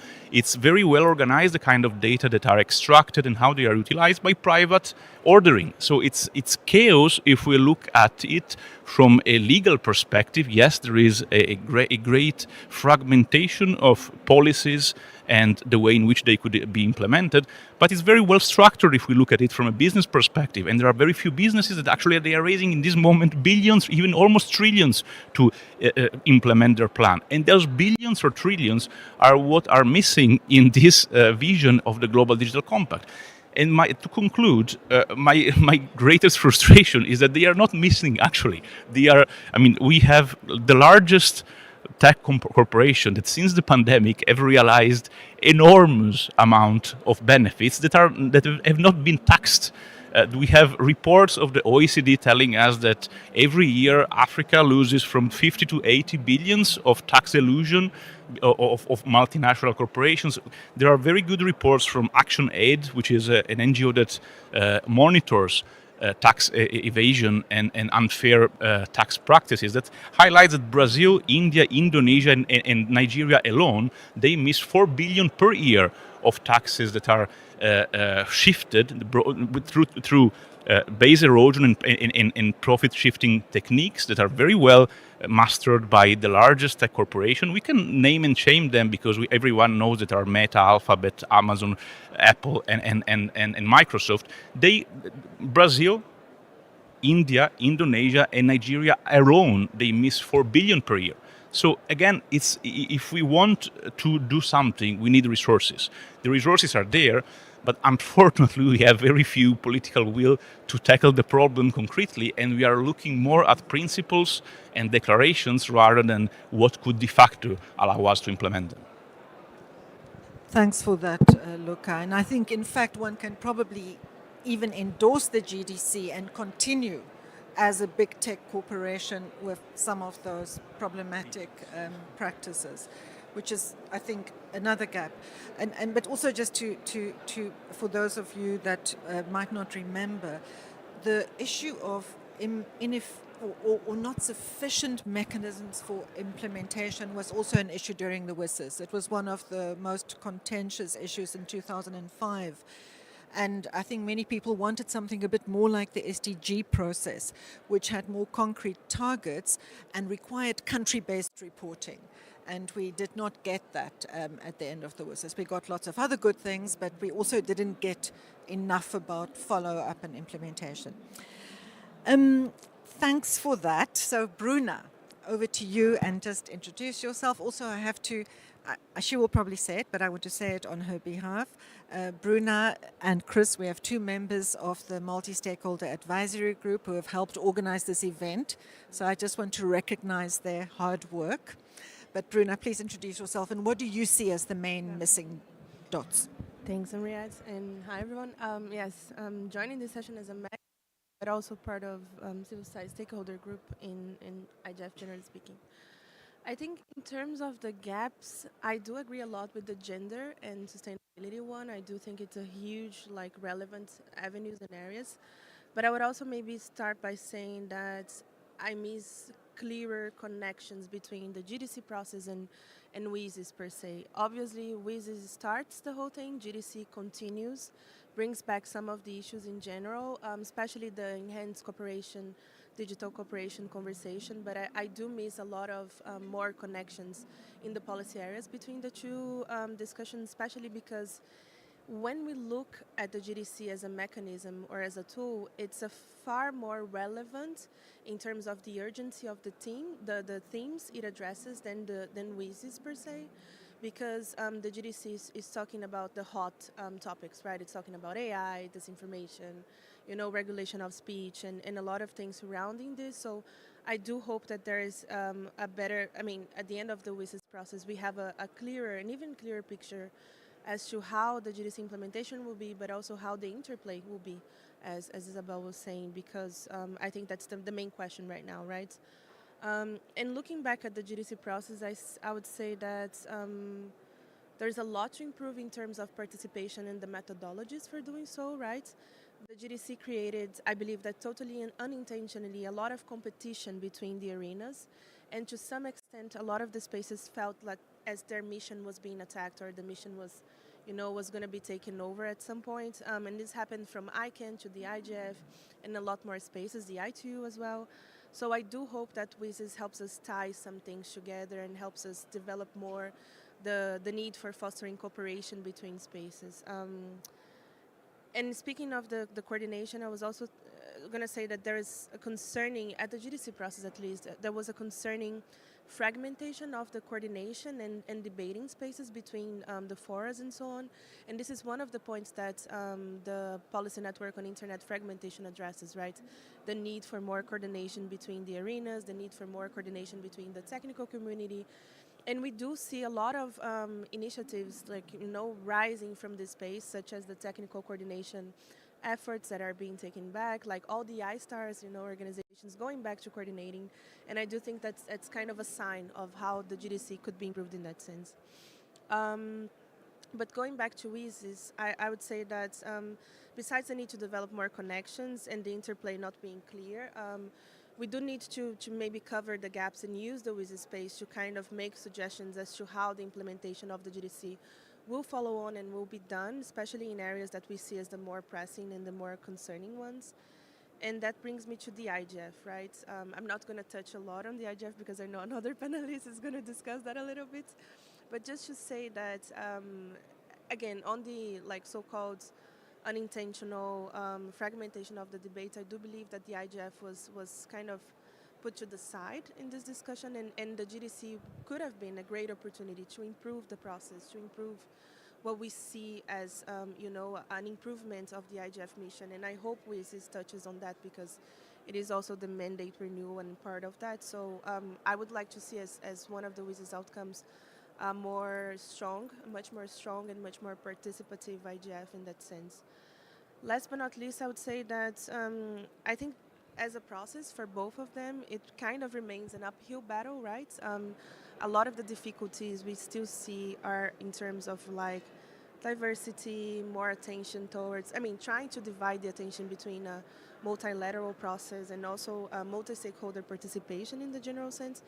But I do believe we have some newer guidelines that can point good practices in that sense, and I would just bring the São Paulo guidelines as the outcome of Net Mundial process, as to some extent we try to achieve a remedy to the lack of inclusivity, transparency, and accessibility to these broader processes.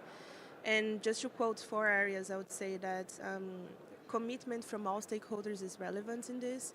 Capacity building and making sure we have the proper resources is also really relevant. Developing transparency and accountability mechanisms that go beyond just participation, but also daily updates on how the process is going to evolve is relevant. And also more space for ongoing advocacy and engagement, as well as an inclusive dialogue. So this would be kind of my suggestions for that. And again, we can use and should use the São Paulo guidelines to take a look not just at the GDC, but the WSIS process in general. Thanks.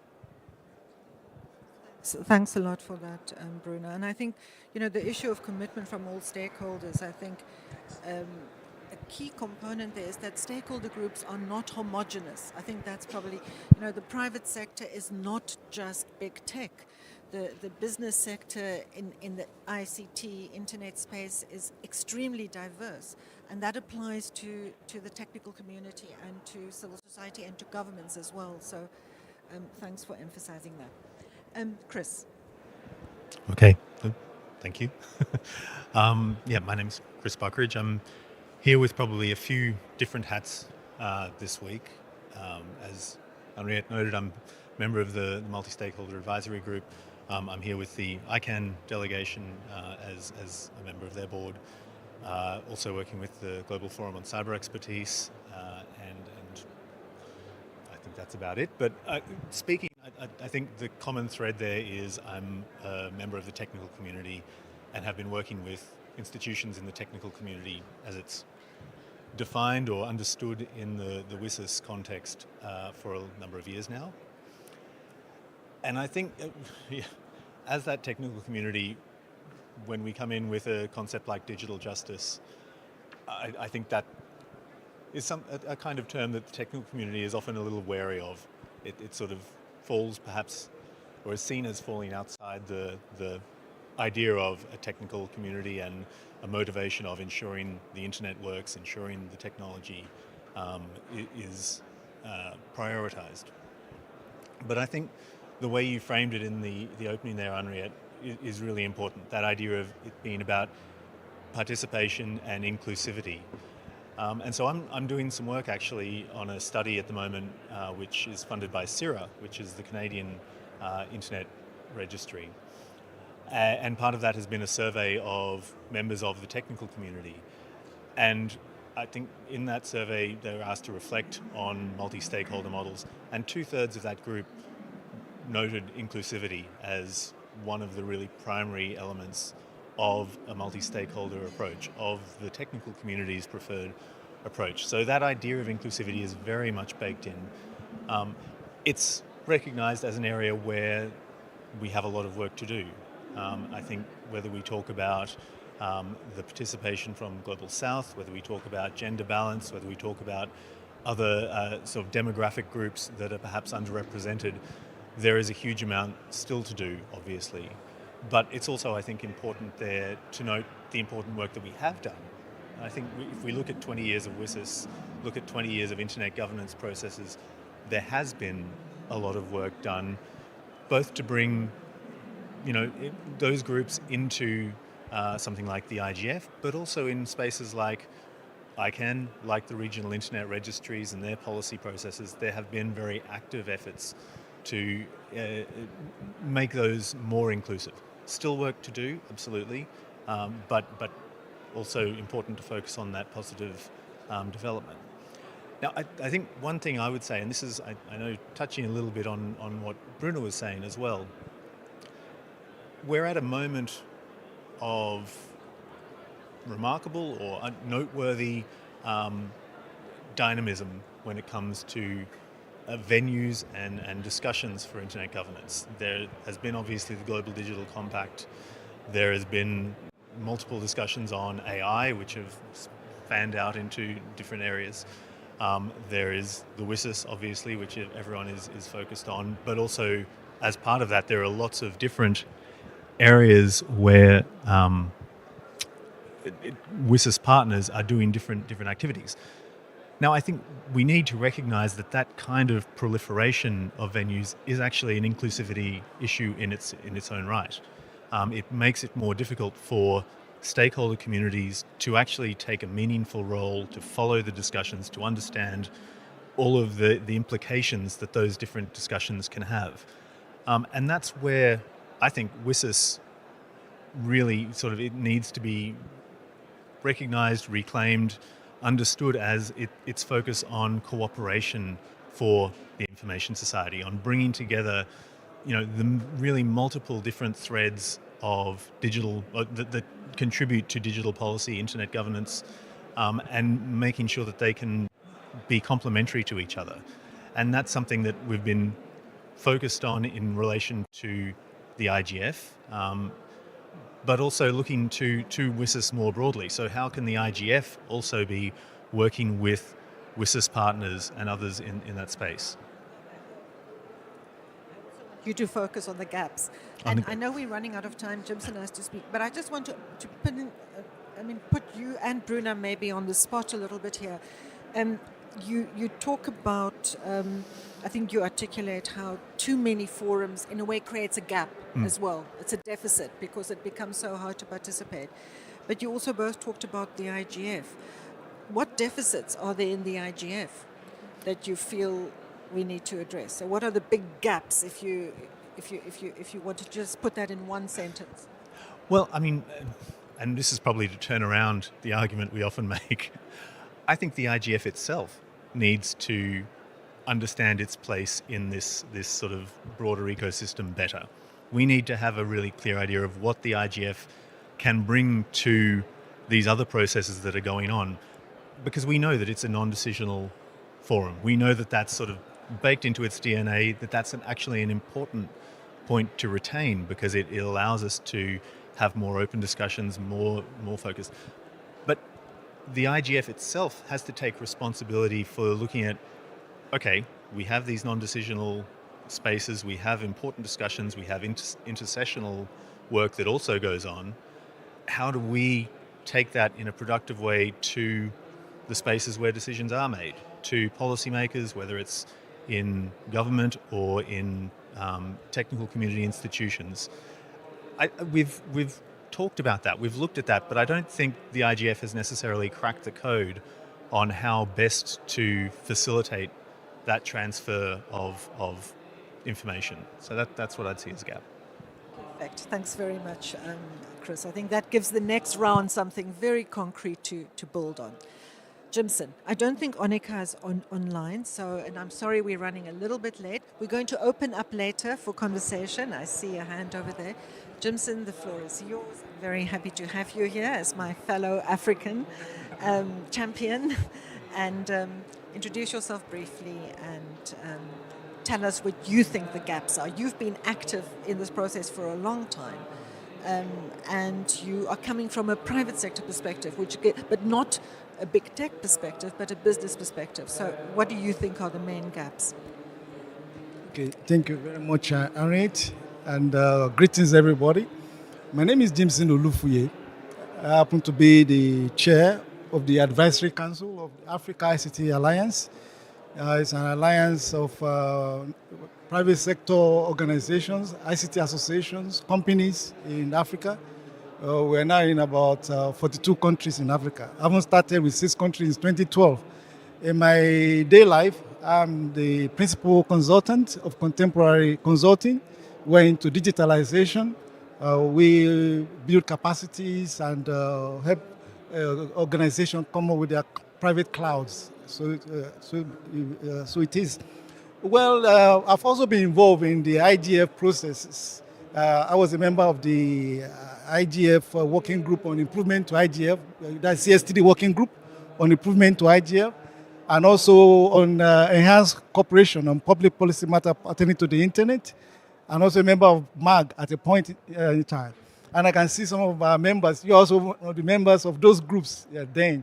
But I must really note here that we have come a long way, as some have mentioned, and we should really pat ourselves on the back that we have really made some good progress, frankly speaking. Gaps. Yes, gaps. Well, we need to recognize where we are coming from, because I was in the Enhanced Cooperation. I know we missed it. Enhanced Cooperation missed it, but I'm happy that GDC, we have succeeded in GDC. And the lesson there is that we need to continue to cooperate. We need to foster cooperation, engagement, continuous engagement. We must never cease speaking. So it's better to judge than to war.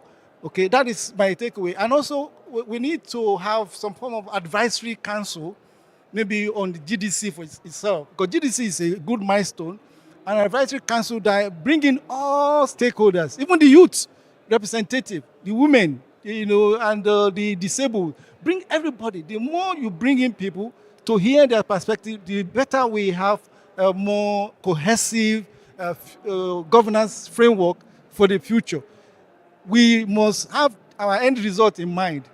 Our end result is global peace and prosperity, the realization of the SDG. We must always have that in mind.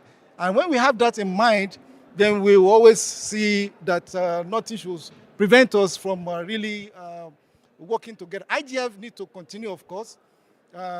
WISIS, of course, review is coming up. We need to note that IGF has really bridge a lot of gaps. And then let us have a framework to manage the GDC properly. The Office of the Tech Envoy should include all other stakeholders. We need to find a way to bring them in, maybe like the advisory stuff, because if it's just there doing it and then we don't have other people that have a buy-in, that would be a serious gap. People must see buy-in in what is going on at any point in time. Thank you very much. Very much. Thanks for that, Jimson. I think, yeah, buy-in and buy-in is how do you have that commitment, that participation, not just at the level of principles, but actually throughout the process as the process evolves. But our time is up. Thank you very much to everyone for identifying gaps and for giving us the bigger picture as well. I'm now handing over to my colleague Valeria Betancourt, who's going to take us into the next round, which is connecting lines between these missing dots. Valeria, over to you. Hello, can you hear me? Yes, perfect. Thank you. Thank you so much, Henriette, and everyone in the panel for the very insightful input. I think it is great to hear from all of you that there is still the need to have a clearer understanding of how the synergies will be built, particularly between the GDC and the WISIs. As you all pointed out, the WISIs somehow lay the ground for inclusive, democratic, transparent, people-centered information societies. The GDC has obviously looked at the more urgent, emergent issues. So now, what's needed in order to establish precisely those connections, to connect in the lines, to address the gaps that both the WSIS and the GDC might have, how we can use the WSIS action lines to respond to the contemporary challenges and to the digital moment that we are currently facing in order to move towards a digital future that is secure, that is open, and that is meaningful for all. And I have the pleasure of having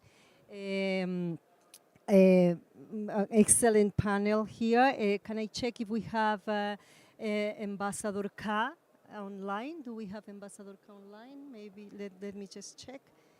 No, I don't think we have. One moment, please. I'm just checking. Oh. No. Okay, anyway, if Henriette, if you can help me to find out if Ambassador K is online. Otherwise, we can start the conversation with Gitanjali. Gitanjali is from the ITU. Similarly to the previous speakers, please introduce yourself in a line, and then please, Gitanjali, from the very important role that you and ITU play, how do you see these connections happening between the different processes? So welcome, and please.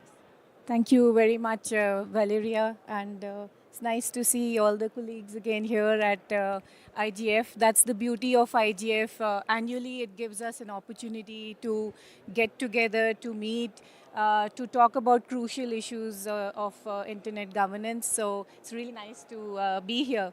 Of course, you know, WSIS, digital justice inclusion has been at the core of the WSIS. You know, the action lines have provided a very sound framework, and we must continue to, within the framework of the WSIS action lines that are implemented by the different UN agencies. It's really UN in action, you know, WHO implementing the action line on e-health, UNESCO leading so many of the ones on knowledge societies, ITU looking at ICT infrastructure, cybersecurity, enabling environment, capacity building. So it's a beautiful framework of different UN agencies getting together based on their mandates to implement really crucial issues on digital and digital for implementation and achievement of the 2030 agenda.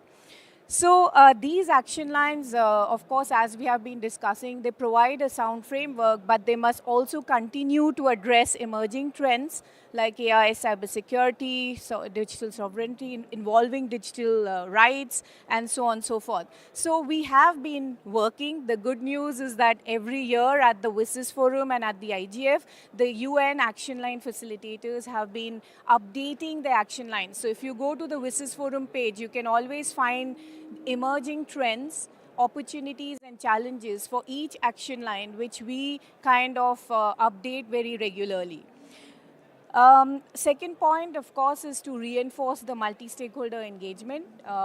Very, very important point. We must continue to provide this venue for collaboration.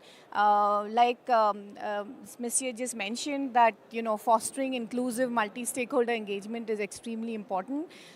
Getting together gender inclusive, getting persons with disabilities, older persons into your conversations, very important for us to be able to work as the UN and, of course, for governments and everybody to create policies. So reinforcing the multi-stakeholder engagement, especially through platforms like WSIS Forum and IGF. Capacity building and I am really grateful to take the floor for a third time. I feel that that's a little bit too much, but I did want to answer your question, this last question about how do we make the existing mechanisms more effective to work together. So it's important to understand that the GDC only creates 2 new tasks, more or less, for the existing architecture. The first is the GDC implementation map. We should have some news on that in April.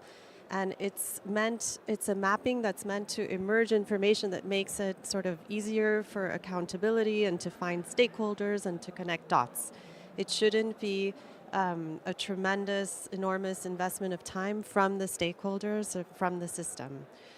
Second is a high-level review in 3 years' time. And for that, I do imagine that there will be some more preparatory work, some effort made into monitoring and evaluation to describe the progress that has been made. But that is it, more or less, in terms of burdening of the system.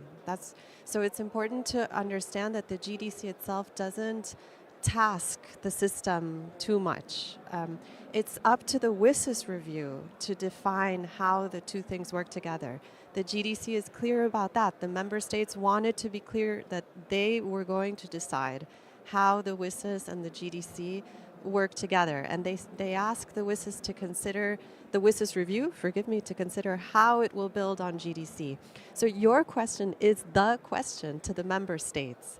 And stakeholders should be consulted and contribute to asking that question. We now expect in a formal discussion, negotiation process to happen between Geneva and New York and from around the world to answer that question. But I want you to take your focus away from the text of the GDC and turn it to the member states now and work with them and say, here are my ideas. So I have one idea, but I'm not a member state, and I'm going to say this in my private capacity. I think that we should definitely take the WSIS stock-taking platform that Gitanjali mentioned before, that has this wealth of information about how WSIS has been implemented, and see in what way we could build on it to look at some of the actions that are happening in relation to GDC. And that might be one way to bring them together. And so this is an early idea that I'd love, first of all, Gitanjali's feedback on. She's heard me mention it before, but also from the stakeholders. Each year they are asked to provide information on what they're doing. Maybe we can just combine those efforts and say, here is an existing platform. And thank you so much for bringing that up, Isabel, because that's precisely, I think, the interest of some of us in civil society is precisely to look at specific actions and activities that could contribute both to the reinvigoration of the WSIS and contribute to the GDC in tandem. So I think that's a very good opportunity for the various stakeholders. I have Gitanjali, then I have Bruna, and then I have Luca. Thank you. I just wanted to provide an update on the gender, action line. We had this discussion during the Summit of the Future, and we've been working with UN Women on developing an action plan, mapping the WSIS action lines, the 2030 agenda, and the Beijing Plus 30 to ensure that we bring about like a digital track as well at the Beijing Plus 30, because currently it does not have too much of digital. So exactly. So we're trying to work with UN Women and of course all other stakeholders. We also shared the draft plan with Anita from IT for Change, with Anred, just to see how we can improve it and get something out of Beijing Plus 30 in terms of digital. And important conversations that UNESCO is having on ethics, AI ethics, and gender biases in algorithms and things like that. So it's very important to bring these discussions to Beijing Plus 30 as well. Secondly, on the mapping, the GDC mapping, thanks Isabel for all the updates. Also, from how we look at it is that it's at multiple layers, like there's so much going on everywhere. There is a GDC, the civil society, the UN. I mean, there is a Geneva UN mapping also going on. Like the ITU and other UN agencies in Geneva are also working on an action plan as to how Geneva should react to the GDC implementation. There is an UNGIS mapping that Cedric talked about, where we are highlighting the existing frameworks and mechanisms. This is already online. So if you go to ungis.ungis.org, you can find the mapping there. The gender mapping. So it's at multiple layers. ITU itself is being tasked by the member states to come up in the next council working group on WSIS and SDG and present the mapping of what ITU will do to implement the GDC. So it's at various levels and various layers. So it's happening. A lot of work is happening. The GDC momentum is quite strong, and UN agencies are taking it seriously. Thank you. Just very quickly, because I think Gitanjali reminded me of one of the other main issues about this, right? That was this fragmentation between New York and Geneva, and whatsoever between what was happening along like the two places. So I think that moving forward, it's really important that we connect both places even further, and don't leave Geneva for a second kind of place, because that's also where the action happens and so on. Like when we talk about digital justice as well, a lot of my friends and colleagues ask things like why Brazil went with the G77 on the GDC process, but the problem is the timing of the process, right? And the lack of resources for many of these delegations to empower themselves along the discussions and so on. So maybe trying to revert these affiliations during the WSIS process is also really, really relevant and really urgent. In that matter, the last point is about the structures created by the GDC. I understand that from a GDC perspective, perhaps you don't see as you guys are creating more things, but when we look at spaces like the IGF and the very serious lack of investments this space is facing, the creation of new arenas and new topics, it is something that challenges the common state of things and the spaces we already have, right? So I do believe that on the connecting the dots, we could perhaps see how these new structures connect to the IGF, how the IGF can improve these new structures, just so we make sure there is no longer fragmentation between the debates and evolvement of these two spaces. That's all. Thank you so much. That also relates to the new office that is at the moment in shape. So I think I add that point to what Bruna has mentioned. Just some quick considerations about what has been said. I think there is a little bit of discrepancy between the perception that colleagues that work in UN agencies and UN system have of the GDCs and people that are out of it have it. Because after this conversation, one could have the impression that we are jubilantly cheering the GDC as if it was something that was really going to change as it should be, our cooperation and our vision of digital. But most of the stakeholders that the very same GDC mentions are essential for the implementation of the GDC, they might not even know that the GDC exists. let alone how it will be implemented. And again, I'm sorry if I'm so frank, but being an academic, I have the privilege of speaking frankly. It is very confused from an observer the way in which this will be implemented, and even the examples that were brought as examples of implementation, the fact that in Australia there is a Google tax, or that the fact that IEEE and ISO are doing an AI standard, those are not consequence of the GDC. Those are examples of decision-making or standardization processes that maybe took 2, 3, 4 years to be decided and organized, and now they are starting either to be implemented or to be concretely decided. But if GDC means let's try to map everything that happens in the world that can be associated with GDC and call this a consequence and implementation of the GDC, okay, now I have a better understanding of what is the GDC. But if the GDC is, let's create something cooperating and working together based on the document that so many consultations should have been meant at shaping, that is, I keep on not on seeing it. So I think that one has to be honest whether if this, as the panel is called, is an exercise of digital cooperation, and we want to organize this, I keep on saying there is very few incentive for stakeholders to cooperate on this, and I don't see how they could do this because I don't see an implementation map on the table.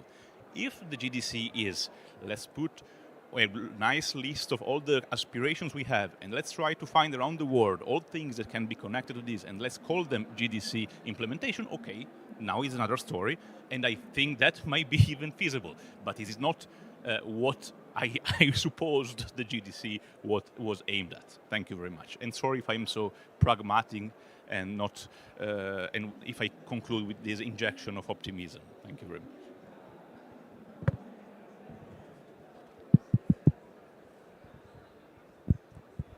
Yep. Okay. Sorry, I'll go. I'll be very brief. I know we're running short on time. I really wanted to agree with Luca's point there, and I think we talked about the risk of proliferation in terms of inclusivity.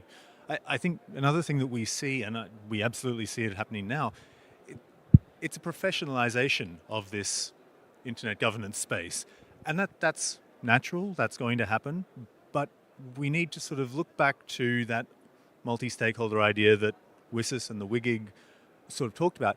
The point is to draw on different professional areas of expertise, whether it be in technical, whether it be in legislative, whether it be in civil society, and bring them together. Now, if we create a separate, distinct professionalization that doesn't allow for that that participation, that awareness, that's a problem. Now, I think it's just something that we need to be constantly aware of. It will be a tendency that we find, and I think we are already finding, but it's something we can push back on. Yes, very briefly. Yes, thank you. Just to say, I agree, of course, with both of your points, and there was perhaps a misunderstanding on that then too. But also with Isabel, I think there's more than the implementation map and the high-level review of the GDC. There's independent scientific panel on AI, the global dialogue on AI governance, a working group on data governance, UN Office of the Digital Corporation, which has been created or is in process of being created, and all the other things, the working group on digital cooperation, coordination, the voluntary endorsement mechanisms. Those are the ones I scribbled down just as a few points. And I liked Jorge Cancius Switzerland's interventions on simplicity, and building on the existing, and that is really helpful in an environment where we didn't have new resources added or clear mechanisms, implementation mechanisms, as you highlighted before. Building on the existing and simplicity is really key for translating some of the new dimensions into reality. So we are fully on that, but just to clarify our point, thank you. Thank you so much, and I'm glad that all these questions and points are emerging now and putting on the table, because there are going to be many WSIS plus 20 related sessions along the week. So I hope we can continue the conversation. But in order to close, I will give the floor to Anita from IT for Change that will just provide some final remarks. So Anita, are you there? Can you hear us? Please go ahead. Yes, we can hear you.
Assalamualaikum.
Oh, my pockets are here.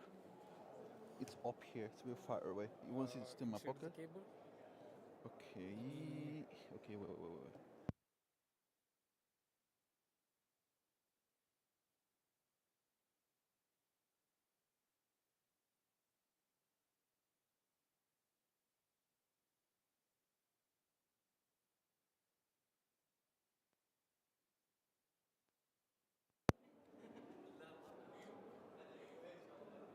This stays in my pocket. Yeah.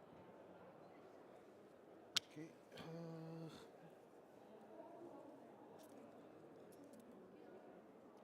It's working now. Okay, thank you.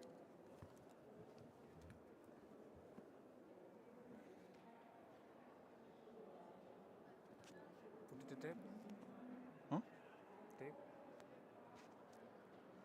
It's okay. Okay. Yeah. Thank you. Okay. Is it working?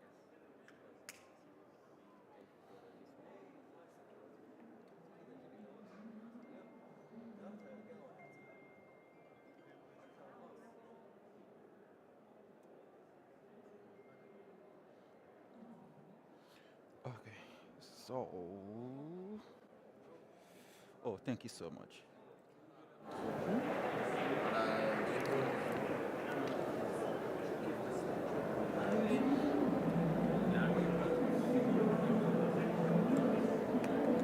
الحين يبدأ 45.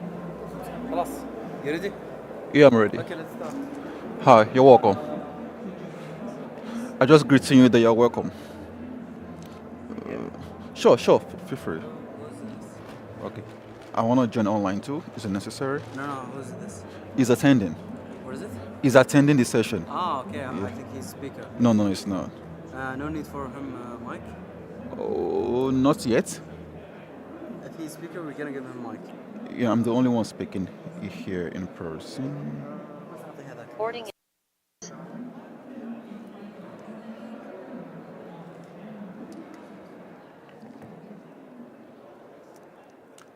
And this is for you. Okay.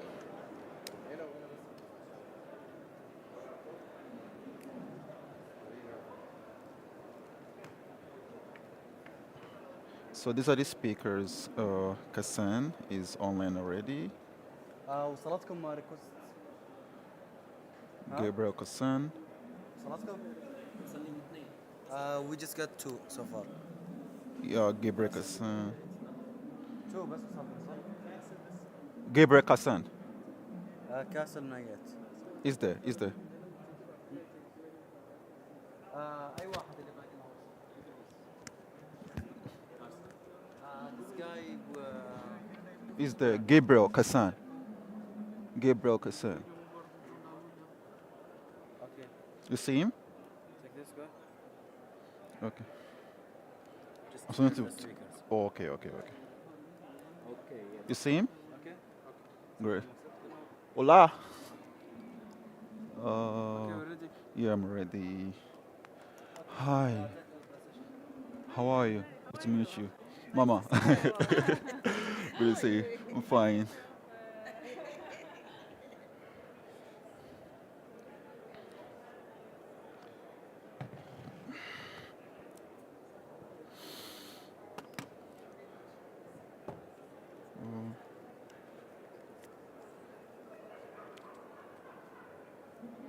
Okay. So you can have a seat, so we start now. You need those. You need those to listen. Okay. Sure, anywhere is perfect. So Kassan and Kendrick and Shegun, you've been made chorus, so you'll be able to unmute yourself to speak when it's time. Great.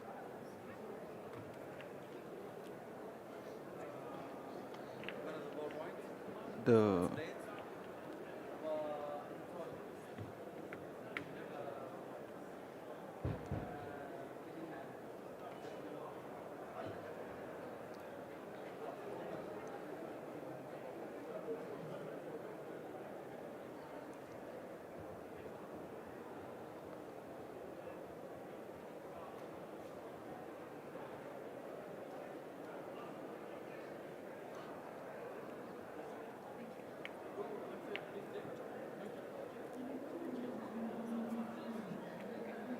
You got the speakers? The what? You got the speakers? Which speak? Yeah, they're You there. got it? Yeah.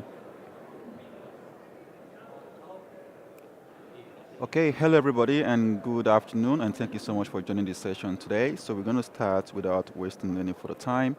So we're discussing about the African Library Internet Governance Ambassadors Program, which we commenced recently. And the focus of this is to enable us to empower librarians in African countries to be able to navigate the IGF ecosystem. However, as we progress today, I have 3 speakers joining me online. In the person of Shegun, will be walking us through a few pointers that we do at Library Aid Africa. And from there,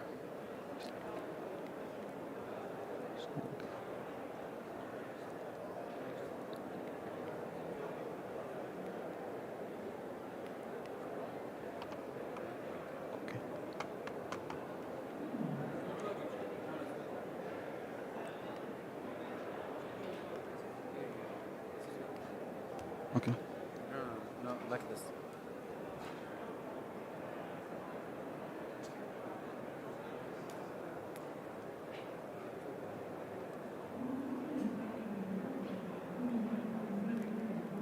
All right, great. So we'll walk you through a couple of things today, which we're going to discuss about what we do as an organization. And from there, we're going to dive into the insight about today's session. And from there, we're going to speak about what comes to mind when you hear about the word library. And from there, we're going to dive into the program proper and also question and answer session. From there, we're also going to give you a guide of today's consultation and, of course, dive into the consultation proper. And we dive into questions, remarks, and we end the session. So it's going to be interactive with our online participants and those that are present with us here today. So without further ado, I'm going to dive in further to invite my colleague, Shegun, to go ahead for the presentation. Shegun, over to you.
The video.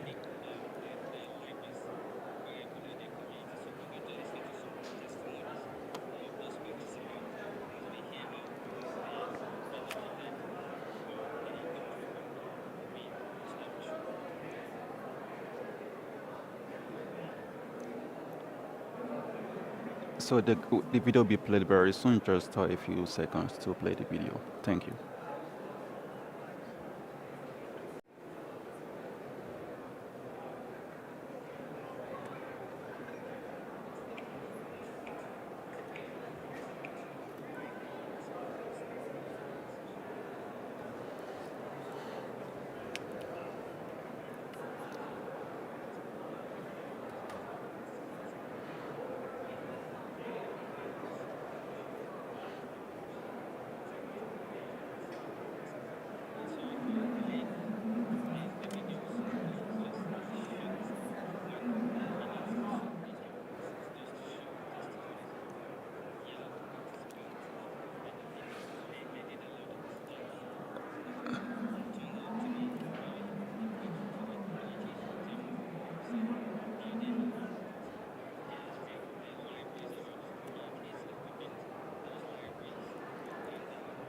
Shagun, the video is playing already, please. You're interrupting that.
Yeah, apologies for that, but we have to progress to the next part of the agenda, so you can go ahead with your presentation, Shagun.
Yeah, thank you so much, Shagun, for that presentation. Diving in further into what we'll be doing today, in today's conversation, is for us to understand that we can work with libraries much more better to understand the legislative process and the IGF governance ecosystem as a whole.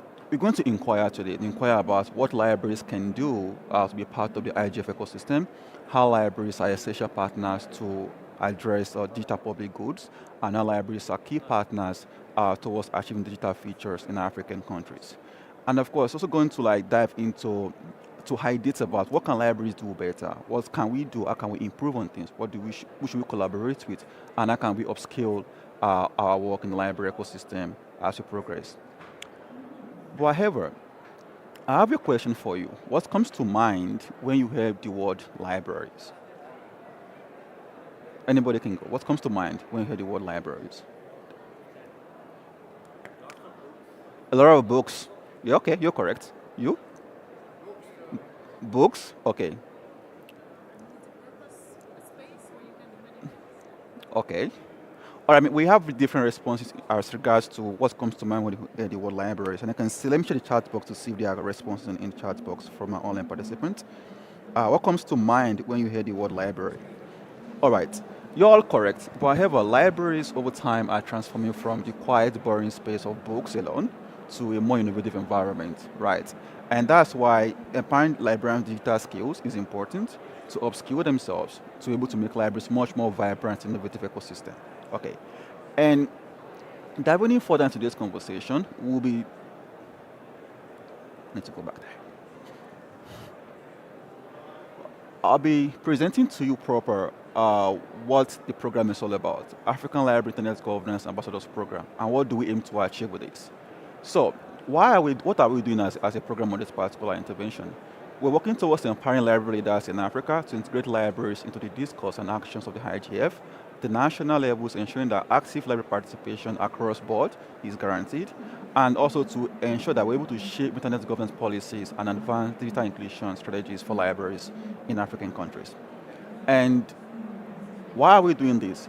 We are doing this to specifically address the capacity gap among librarians to engage meaningfully in the internet governance ecosystem and also to contribute towards shaping policies around digital inclusion for libraries. So what approach are we deploying to achieve this particular intervention that we're working on currently? Number one, we'll be working on an annual ambassadors program where we get to engage and train librarians to build practical skills and knowledge about the internet governance ecosystem and collaborate with existing IGF and ICANN ambassadors in various countries. And the second approach here that we'll be deploying is to explore collaborative engagement in the context of to initiate and build collaboration between libraries and IGF ecosystem in African countries at the national and regional levels across board. And also is around community building. To build a vibrant community of librarians and internet governance ecosystem partners to leverage expertise and networks to create activities and programs that will drive value for impact of library engagement at the IGF level in Africa. And what do we aim to achieve with this? We're looking at building a very vibrant team of librarians across African countries, fostering collaboration between libraries and the IGF ecosystem partners, leading an increased representation of libraries in the IGF discussions. The second point that we're trying to achieve is to enhance ability to advocate and lead engagement activities with libraries, resulting to more involvement of libraries at the country level of the IGFs, and to increase awareness and of libraries' importance in the IGF ecosystem and digital inclusion efforts through evidence-based activities in collaboration with the IGF partners in various countries in Africa. So that's an overview of the program. I don't know if you have questions that you'd love to ask online and offline that you need further clarity on this particular part of the presentation. Questions, comments? Okay, please pass him the mic. Thank you very much. Thank you for the presentation. Interesting topic. I have not thought much about this. I'm working with capacity building for regulators in Sub-Sahara Africa. So I assume the library you are talking about is that kind of a hub for information or something in a virtual or physical space, where I assume connectivity is a presumption, some kind of processing going on and some structure. So So can you say anything on what is the realities on the hubs that you have described in your project? Where are the libraries today and what would you like them to be? If you can say something of that. Sure, thank you so much for your question. And I would say that libraries are transforming from the boring, quiet space to a more innovative environment, right? And access to internet plays a very huge role in that particular ecosystem for libraries to transform to digital hubs that want them to be. For instance, if a library in the communities has internet connectivity, the community gets to benefit from the digital goods and capacity that the library has to provide digital access to them. So libraries are not just access to books alone, but libraries are transforming into access points, opportunities, digital tech hubs, and environments where people thrive to create ideas and innovation. The reason why this particular program is important for us to see that how are libraries able to scale from what we know them to be to what we really are currently. Libraries has moved from the book space alone to a more innovative environment that thrives and supports innovation. Great. Any further question? So online participants, please feel free to drop your question in the chat box as you progress. All right, great. So it appears there are no further questions, and I'm going to dive in further to our conversation for today, which we'll be discussing about. Okay, so for the next 20 minutes, we're going to have a couple of exercises to do, both online and offline, and we'll be conversing together to respond to some very key questions around, based on the program we presented to you earlier just now, what can we do to make this a more consistent approach to do? And we have 3 themed questions that we have for you to respond to, but the questions will be interactive. So you get to converse together, share ideas on others can be better, and document your thoughts and share with us. All right, so we have 3 questions here. The 3 questions here has been designed to help us to work together much more better with the IGF ecosystem and co-create ideas. The 3 questions are across 3 major categories. Category number 1 is around digital inclusion and libraries. And the question here is that, how can libraries be better positioned to serve as digital inclusion hubs within their communities? And what strategies can ensure equitable access to digital resources? And the second part of the question goes to around integration into the IGF, right? And the question here is that, what innovative approaches can libraries adopt to effectively engage with internet governance forum and influence digital policy making at local, national, and regional levels? And the last part of the question goes around sustainability and partnerships, right? In the context of what collaborative models or partnership can libraries leverage to secure resources and support sustainable digital transformation?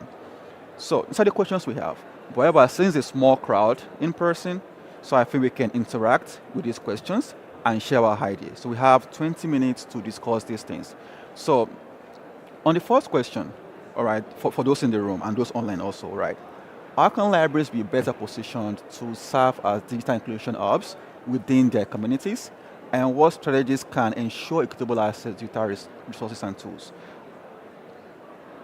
It could be ideas from your work experience on how what you've seen in other ecosystems and how libraries can potentially align towards those priorities.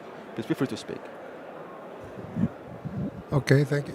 Availability, I mean, to be able to have access, I assume that's one factor. There are probably others as well. Availability and assets. Yeah, availability, to be able to have access to these hubs, even though if they are virtual or if they are physical. So I assume there's a low threshold to enter. So I assume to be aware of and also have the resources to really have a low barrier to access. I would say that was one contribution. Great, insightful. You want to go ahead? Especially nothing from my side. It's okay. He's told it's a good point, and I have nothing to do. So. Awesome. Okay, thank you so much, Damilari. I think how the libraries can be better positioned to serve as digital inclusion, especially if I look at our communities that are underserved. First of all, the libraries need to stock the tools and also upskill themselves to be well conversate with management of these tools, and then work with the communities, reach out to the communities, and not only to wait for the people to come to them, but also go to the communities, invite, encourage all categories of people to come and access these tools, and maybe also train them, skill them, and be able to meet their needs.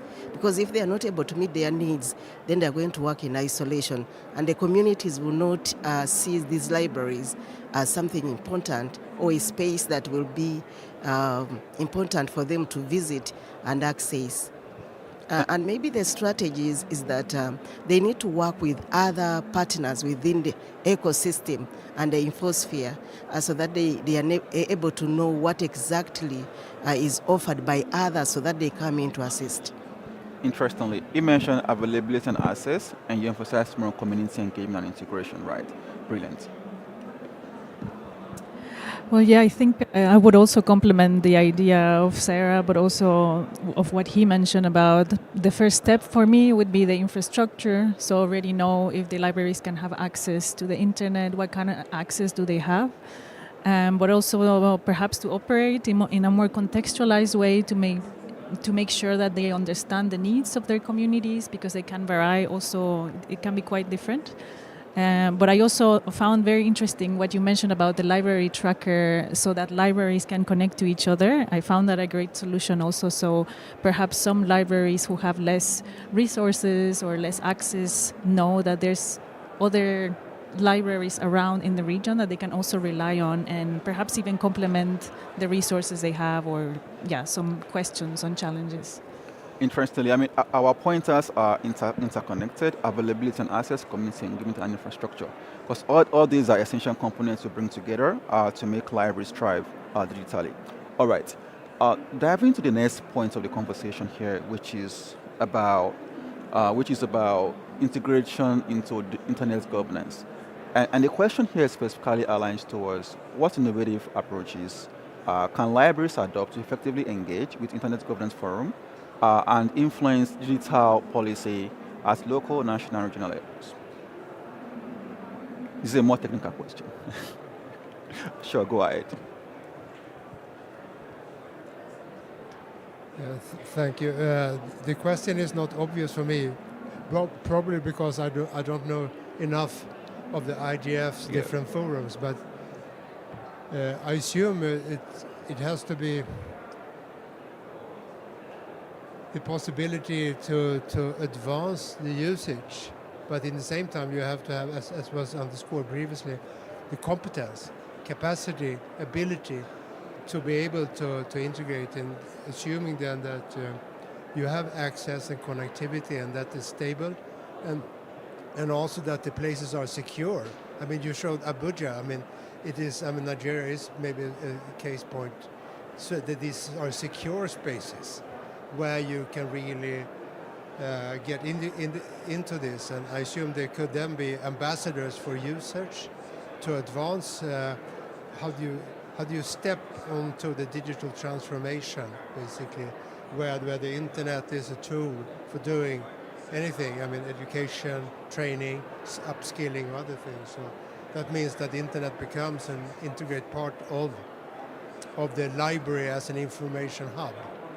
Maybe that is a way for integrating. But as I said, I don't know enough for internet, the forums, but I've seen competence, upskilling, and also making the point of advancing the usage could be maybe one avenue, but there are probably others. Great. Thank you so much for that comment. Yeah, interesting point you mentioned about competence upskilling, and that's why this program we have is important for us to be able to empower librarians in African countries to understand how to engage internet governance ecosystem.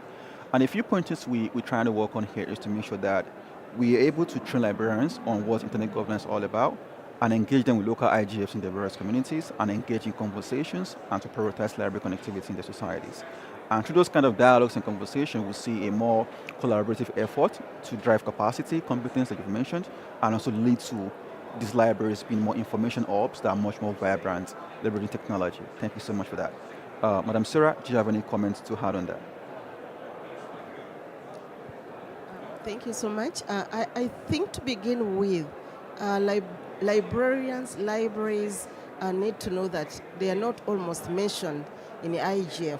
So to begin with, they should start by participating in IGF and see what goes on in IGF so that they can relate with their work and then be able to innovatively practice and deliver services that speak to what IGF is talking about, and also be able to participate in policy making activities at national and regional levels. Thank you so much for that comment. Before I go to you, Maria, we have a hand up online. Gabriel Kassan, please over to you. Speak.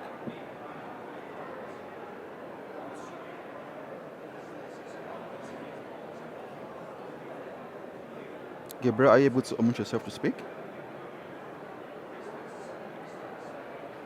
Excuse me? Someone's wants to speak online. Gabriel wants to speak online.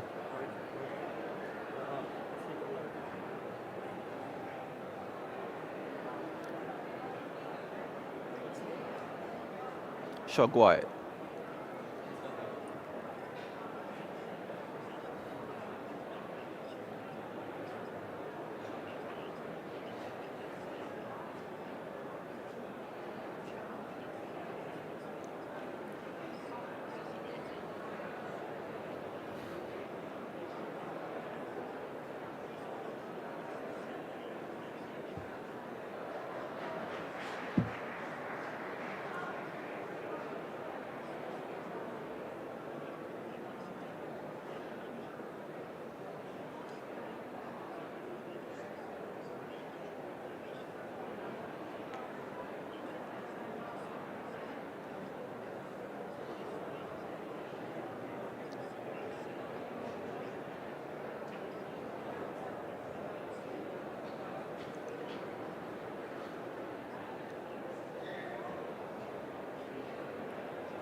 Yeah, thank you so much for those insightful comments there, Akasan. And as you've mentioned that the internet itself is a combination of a lot of libraries on the internet, and librarians, of course, I would say, played a very vital role in creating the internet itself because we have the records and information from ages that were all uploaded online.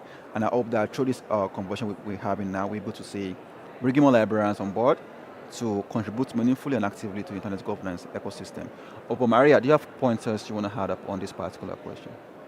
Yeah, just a quick point. Well, I think everyone already mentioned more or less everything, but perhaps another thing that I would add that I think it's also important is something that I think it is also important that maybe policymakers understand how libraries ecosystem operates at a national level, because it's usually it's quite unique, very contextual. It also depends on the country, can be very different. So I think it's something that I also observed that can be interesting is that libraries use their own case studies at a national level and perhaps, bring them into these spaces to talk about these success stories with other policymakers, and also so that they can have a better understanding on how the library ecosystem is perhaps built in a certain country and how can they collaborate with them for further projects.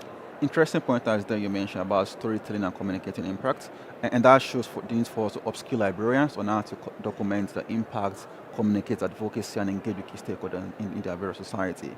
Interestingly, and diving to the last point that we have here is around sustainability and partnerships, right? And this plays a very huge role because libraries can't do it alone. We need to work with other partners, collaborate with other ecosystem partners to see how can we cross-pollinate ideas and innovation, right?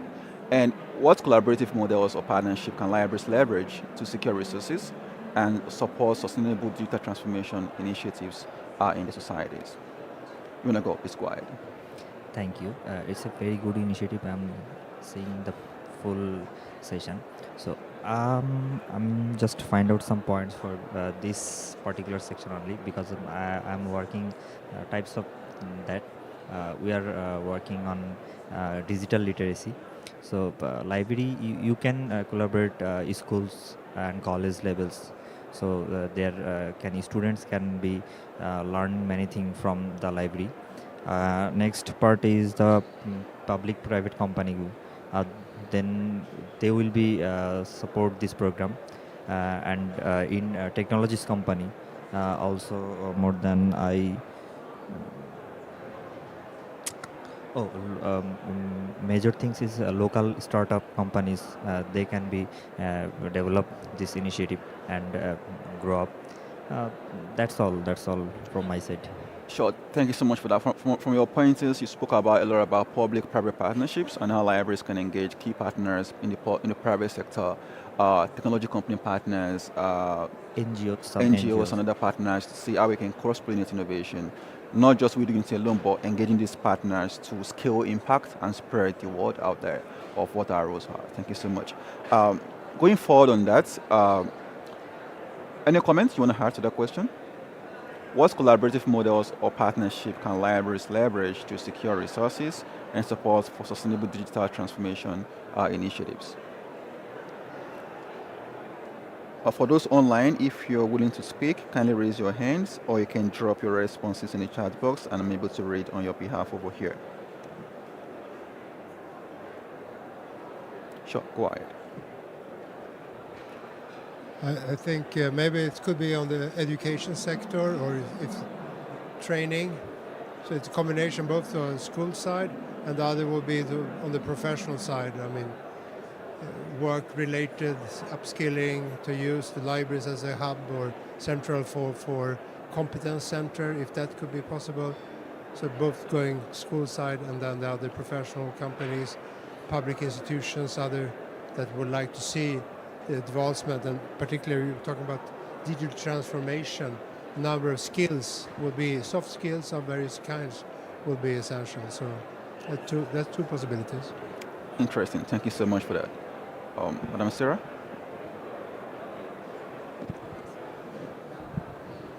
Thank you so much. Personally, I think there is a lot to offer. But we can't offer it as people from the library sector.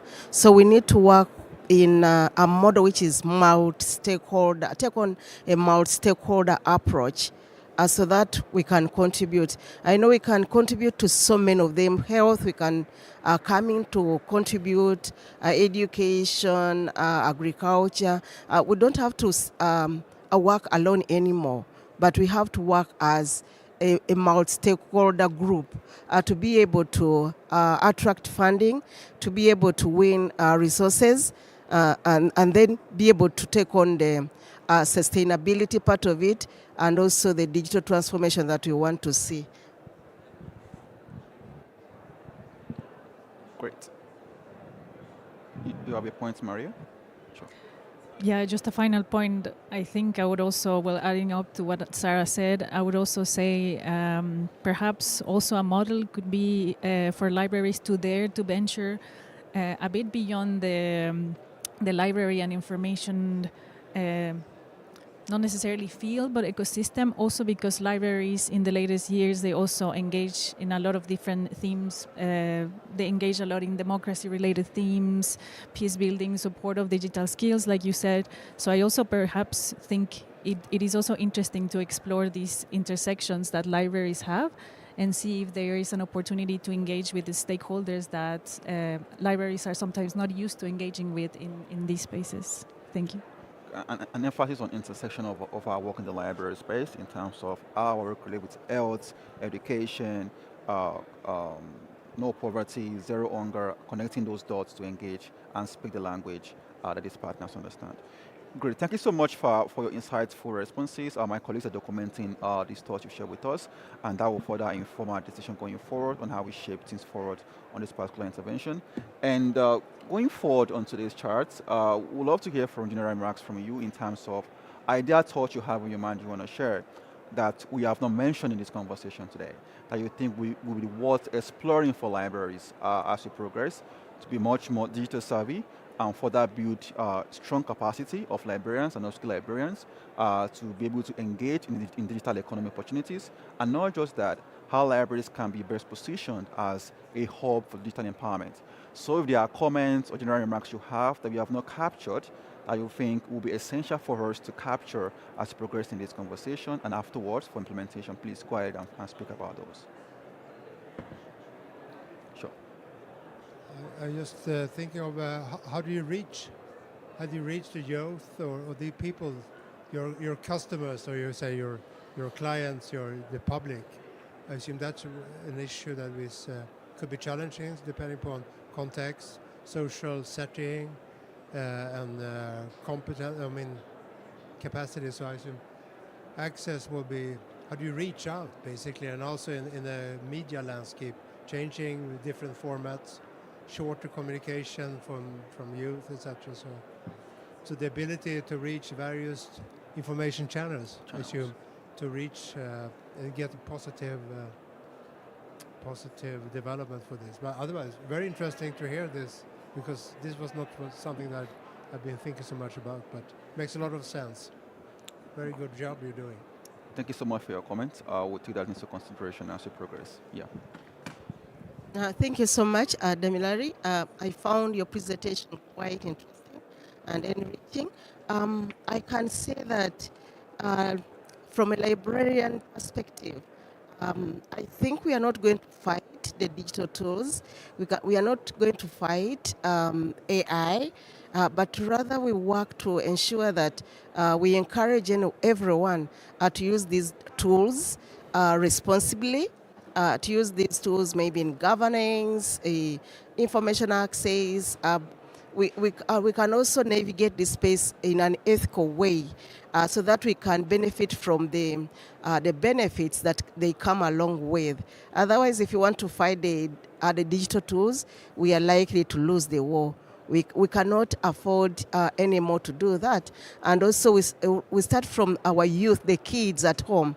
We should encourage them to use the digital tools other than telling them how bad they are, but just caution them that use them responsibly, meaningfully, engage in this space because you want ABCD, and don't engage in this space because of ABC, so that they are able to benefit. Otherwise, we are going to be left behind.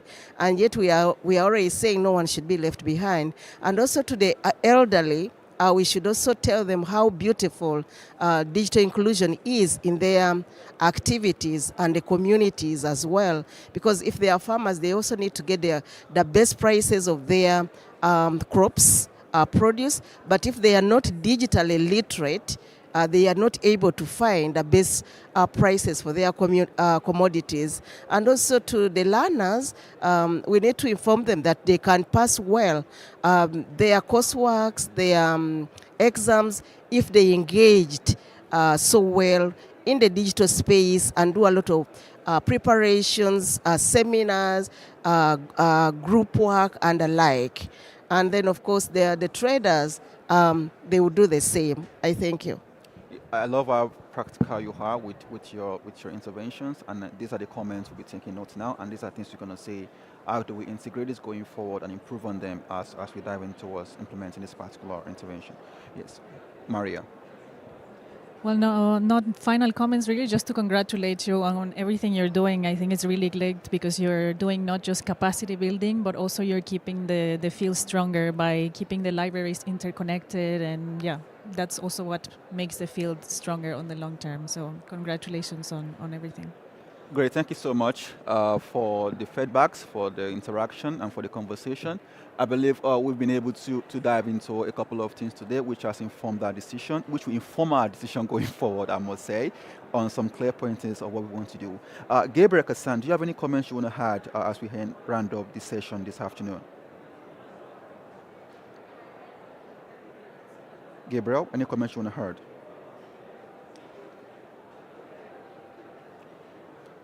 Sure, you heard it, but we can hear you.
Great. Thank you so much for your comments. Please scan the QR code for the attendance sheets. We're going to connect with you to share the reports of this conversation and to share the progress we make as an organization. We appreciate your time and the conversation we've had today. And kindly check out our website to learn more about what we do as an organization. And we're happy to connect with you further to see how we can collaborate, how we can cross-pollinate ideas, how we can engage more with other stakeholders to make libraries a more vibrant ecosystem that caters for all aspects of our lives. On that note, thank you so much for your time. We appreciate your commitment and the conversation, and we engage with you further as the conference goes by. Do enjoy the rest of the afternoon. Thank you so much, and bye for now.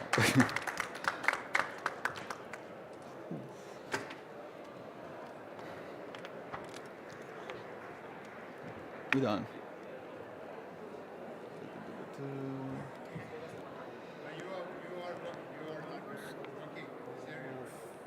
Okay. No, so just remove it, don't worry. I'm okay. I don't have beard, so don't worry. Nothing to drag. Okay, so I need to give you these from my pocket.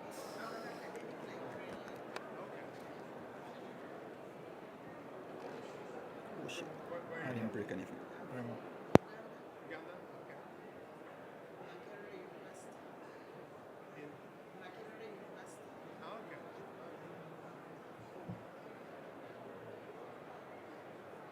How big is this program?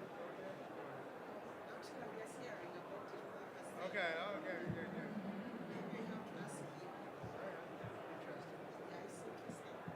Because we're working with capacity building for the telecom regulators, sub-Saharan Africa.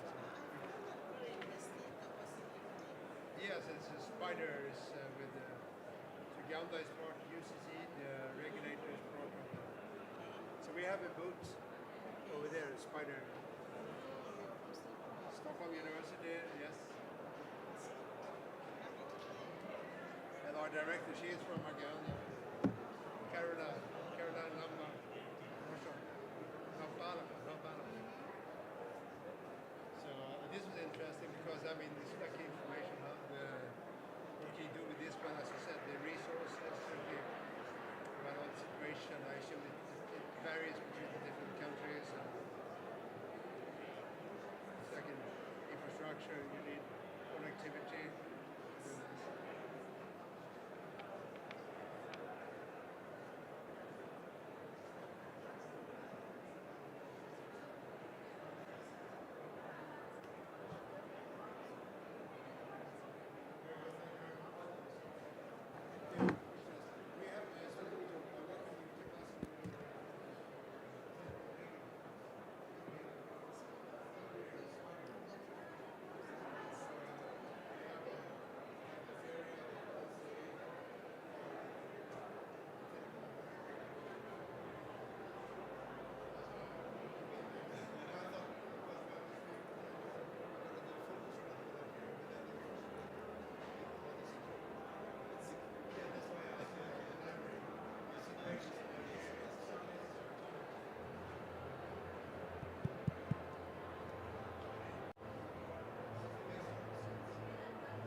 Okay. Okay. Yes. Put the tape. Ah, okay. Yes.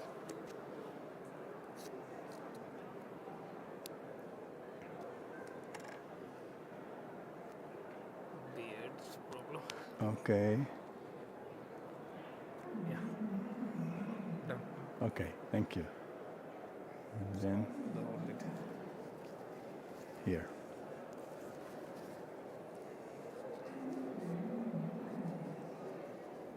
Oops. No. Ah, okay, okay. That's good. Thank you. Thank you.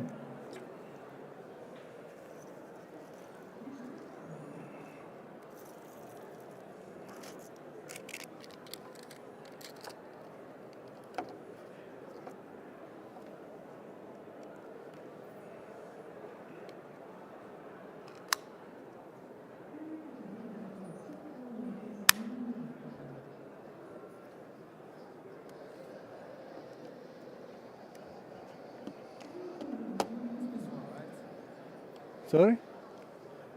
Yes, that's it. Thank you.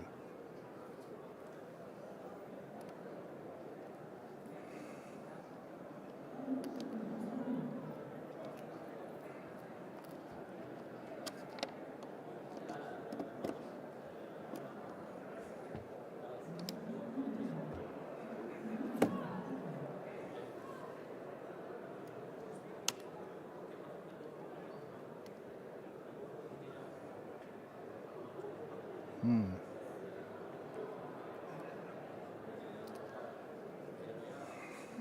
تعرض باوربوينت وعلى اللايف معروضه احنا الجلسه تمام. Is there any changes in the PowerPoint?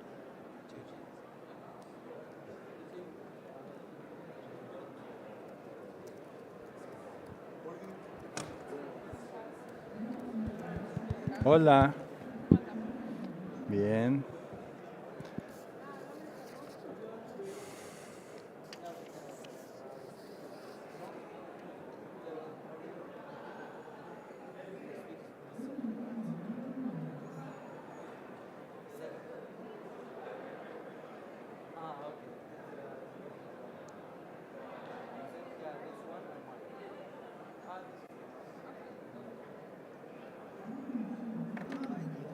Mira, me están dando, decimos en El Salvador, chile, o sea, me están picando.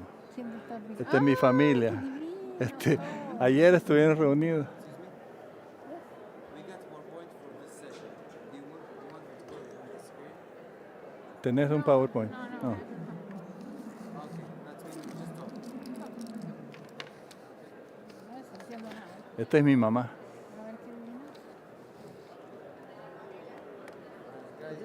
Guys, just keep it and share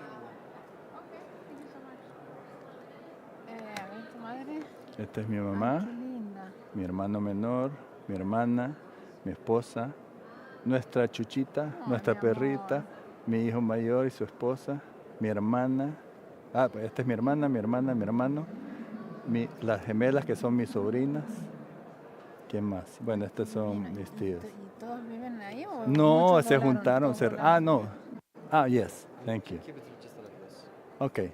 Ah, okay. It's yours now. Okay. This is just to hear the speakers online. Ah, okay, I do. Bueno, la cosa es que tuvieron la comidona. Sí, esta... No, es en la casa de mi hermano. Ella sí ha viajado, ella vive fuera, mi hermana, en Sacramento. Y ahí todos los demás sí, viven allá en El Salvador. Sí. Y ni modo dijeron, vamos a hacer esa reunión y ni modo, no estoy. Vos, yo te autorizo a sentarte delante, qué sé yo. Te autorizo. Sí, ahora los argentinos estamos de moda. Argentinos, salvadoreños estamos de moda. Exactamente, tenemos el poder del mundo. Exactamente. Para eso hemos reunido a los presidentes. Para eso hemos metido todos presos. ¿viste? Sí. Para eso tenemos un par de locos ahí. El hábito no es el mismo. Yo soy Juan Fernández sentado y parado.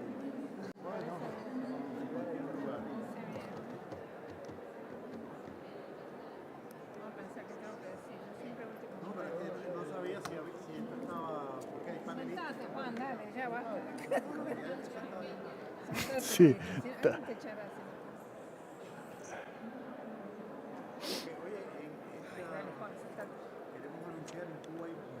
Por eso. Me encanta. No, dale. No,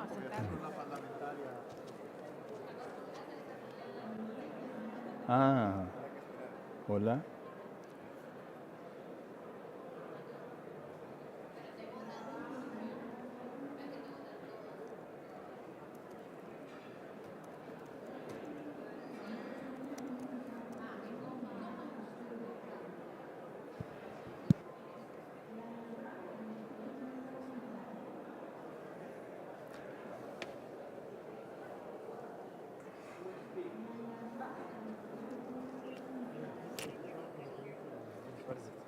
Yes, Rocio, I can hear you.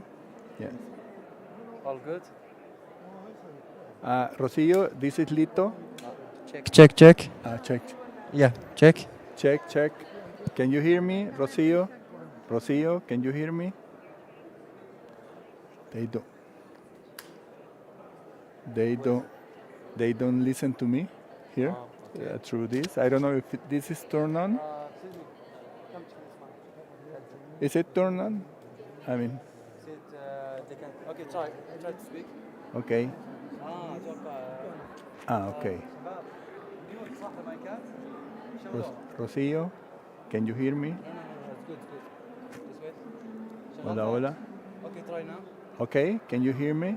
Federica, Rocio? Good? Yes, thank you.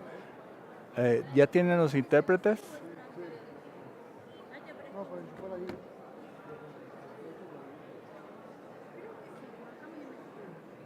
Okay.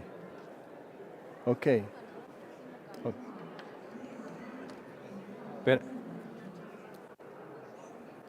Espérame, dice aquí Florencia Escarpino, ya la vi. ¿Y la otra es? Ya la vi, ya lo vi. Ok, ellos tienen que subirlas a panelistas, right? A intérpretes. These two need to be upgraded to interpreters. They will provide interpretation in Spanish, English, but they need to be Florencia and Veronica. Okay, to where? To interpreters, I don't know, maybe panelists, I don't know. If شباب واحد منكم اللي هيجي لا يقول في تغيير في الزوم بنرفع Rocío, ustedes son hosts, Federica y tú, pueden intentar. Ajá. Ok, ahora. These two need to be interpreters because they will be interpreters. Co-host. No. You can make host, main host, Rocio, or you as a host can upgrade these two ladies, Florencia and Veronica, as interpreter. Or you can make Rocio as host, not co-host, but host, and she can make it. Sorry, but host only me. Okay. I make it co-host. Okay, she is co-host. And sharing your face. Okay.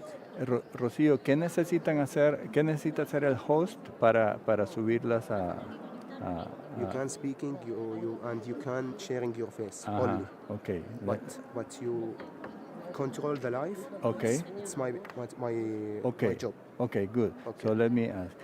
Rocío, do you need something? I will ask. Rocío,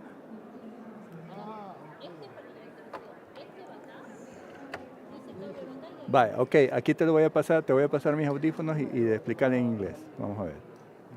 Okay, she will explain to you in English what you need to do as a host. Hello, Rocío. What?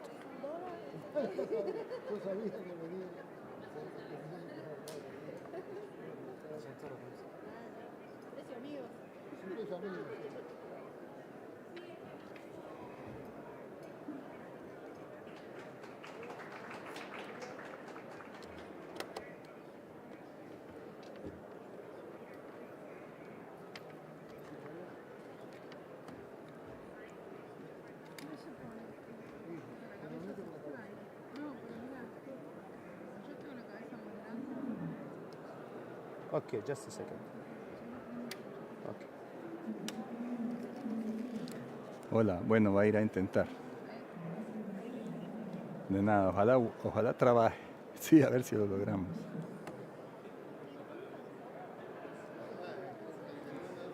Dice que nos ve en Zoom. Esteban nos está viendo en Zoom. Sí, aquí. Ah, Esteban Lescano. Sí. Cambia la cámara.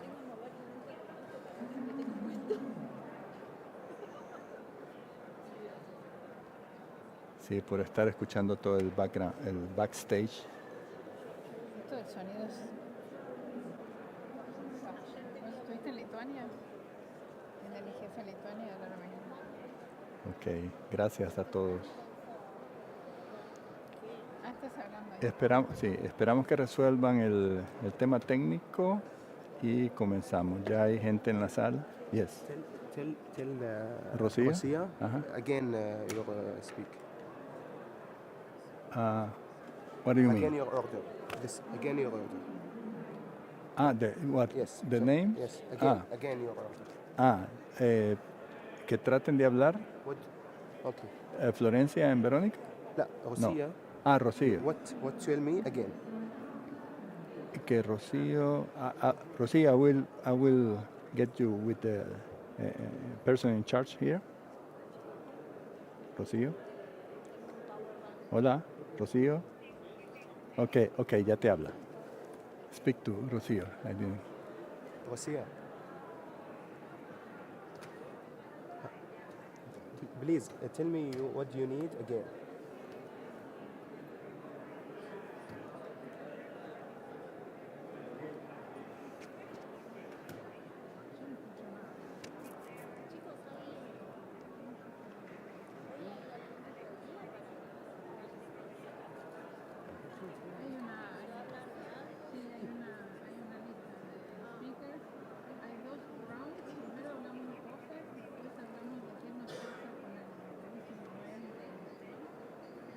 Okay, just a second. Okay, I got. Okay, sorry. Ok. Bueno, segunda prueba. Vamos a ver.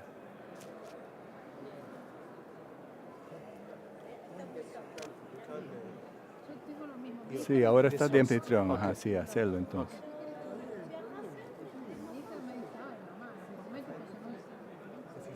If you finish, please tell me. Ok.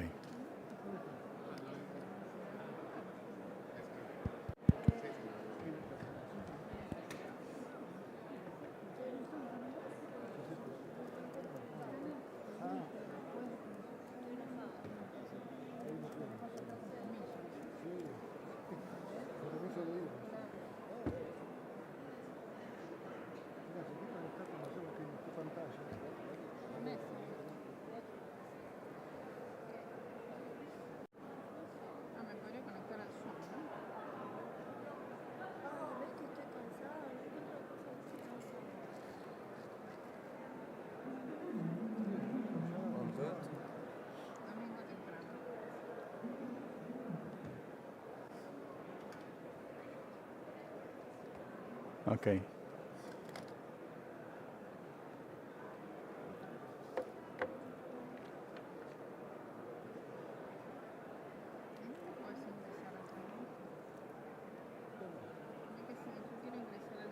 Sí, no, ahora ya no te... A ver, ahora estás de anfitrión otra vez.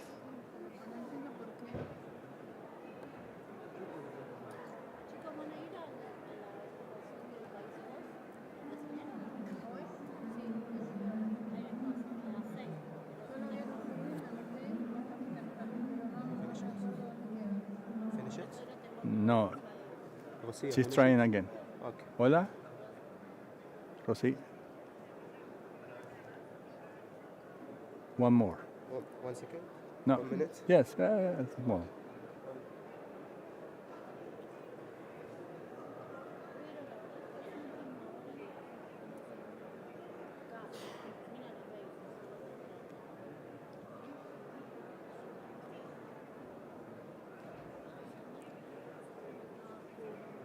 Perfecto, les digo ahora. Okay, you can.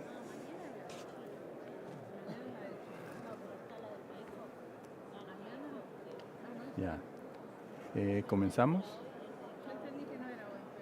Okay. Okay, we'll start. Hola, hola, buenas tardes. ¿Me escuchan aquí todos en la sala? Sí, muy bien. Gracias. ¿Y en el Zoom? También, perfecto. Bueno, vamos a dar inicio a la sesión del espacio de Latinoamérica y el Caribe, en inglés LAC Space. Tenemos interpretación inglés-español. ¿Hay algún caribeño que necesite, o alguien que no sea habla hispana, que necesite traducción? La vamos a servir desde acá, con los intérpretes o las intérpretes que están ya conectadas. Ese fue el tema técnico que tuvimos que resolver. Así que les pido, a medida van hablando, que utilicen español o inglés, según les sea de su preferencia, para los informes. Bien, damos la bienvenida a este espacio que tradicionalmente se desarrolla en los eventos internacionales, en donde tratamos pues, de ponernos al día con lo que hacen las organizaciones en América Latina y el Caribe, las diferentes organizaciones que operamos, digamos, en nuestra región. Entonces tenemos un programa, una agenda para hacer esto. Federica Tortorella de LAC-TLD, que está aquí en el Zoom. Los que están en el Zoom la pueden ver ahí junto al rótulo, a la presentación principal. Y Rocío de la Fuente, también de LAC-TLD, van a ser comoderadoras en línea desde sus lugares, pues desde donde están temprano ya conectadas acá. Entonces, con esto vamos a comenzar. Vamos a tener 3 espacios grandes, uno de informe de organizaciones de la región. En cada organización tiene 3 minutos y vamos a tratar de ser puntuales con 3 minutos para no alargarnos más del tiempo. Luego una segunda ronda con algunas organizaciones de la región respondiendo a qué reflexiones puede compartir la organización con respecto al desarrollo de los principales procesos globales actuales. Lo que nos convoca aquí, pues, el GDC, el WISIS más 20, el propio IGF, etcétera, etcétera. Y finalmente, algunas investigaciones, unos reportes de investigaciones recientes o en curso sobre temas de gobernanza de Internet de relevancia regional. Federica, ¿quisieras decir algo? Aquí.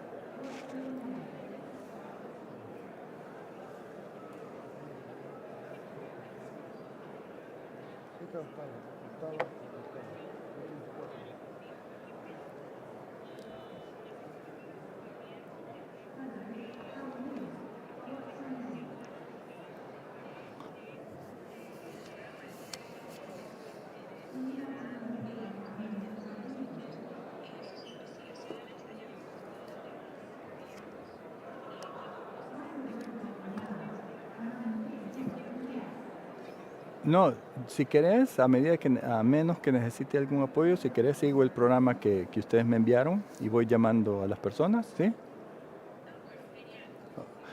Ok, si meto la pata, me detenés y me corregís. Gracias. Bueno, vamos a dar inicio a la ronda. Tengo aquí en primer lugar a Lilian de Colnodo, también es la IGF, pero IGF, no sé de cuál de los dos va a hablar, pero adelante, Lilian. No, creo que eso. Aquí, uno de los micrófonos.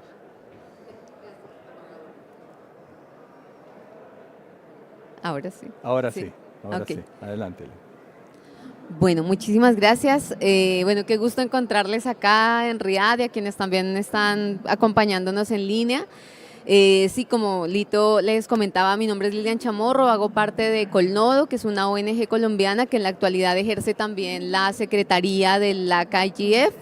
desde el año 2023. Desde Colnodo, digamos, venimos acompañando procesos como la Mesa Colombiana de Gobernanza de Internet también, que ya lleva 11 ediciones del foro y que ha logrado reunir mensualmente, diría yo, personas de los distintos sectores, gobierno, academia, sector privado, sociedad civil en Colombia, para hablar de diferentes temas, incluso en algunos momentos para hacer documentos o recomendaciones a proyectos de ley de gobierno que se van presentando en temas que tienen que ver con políticas digitales.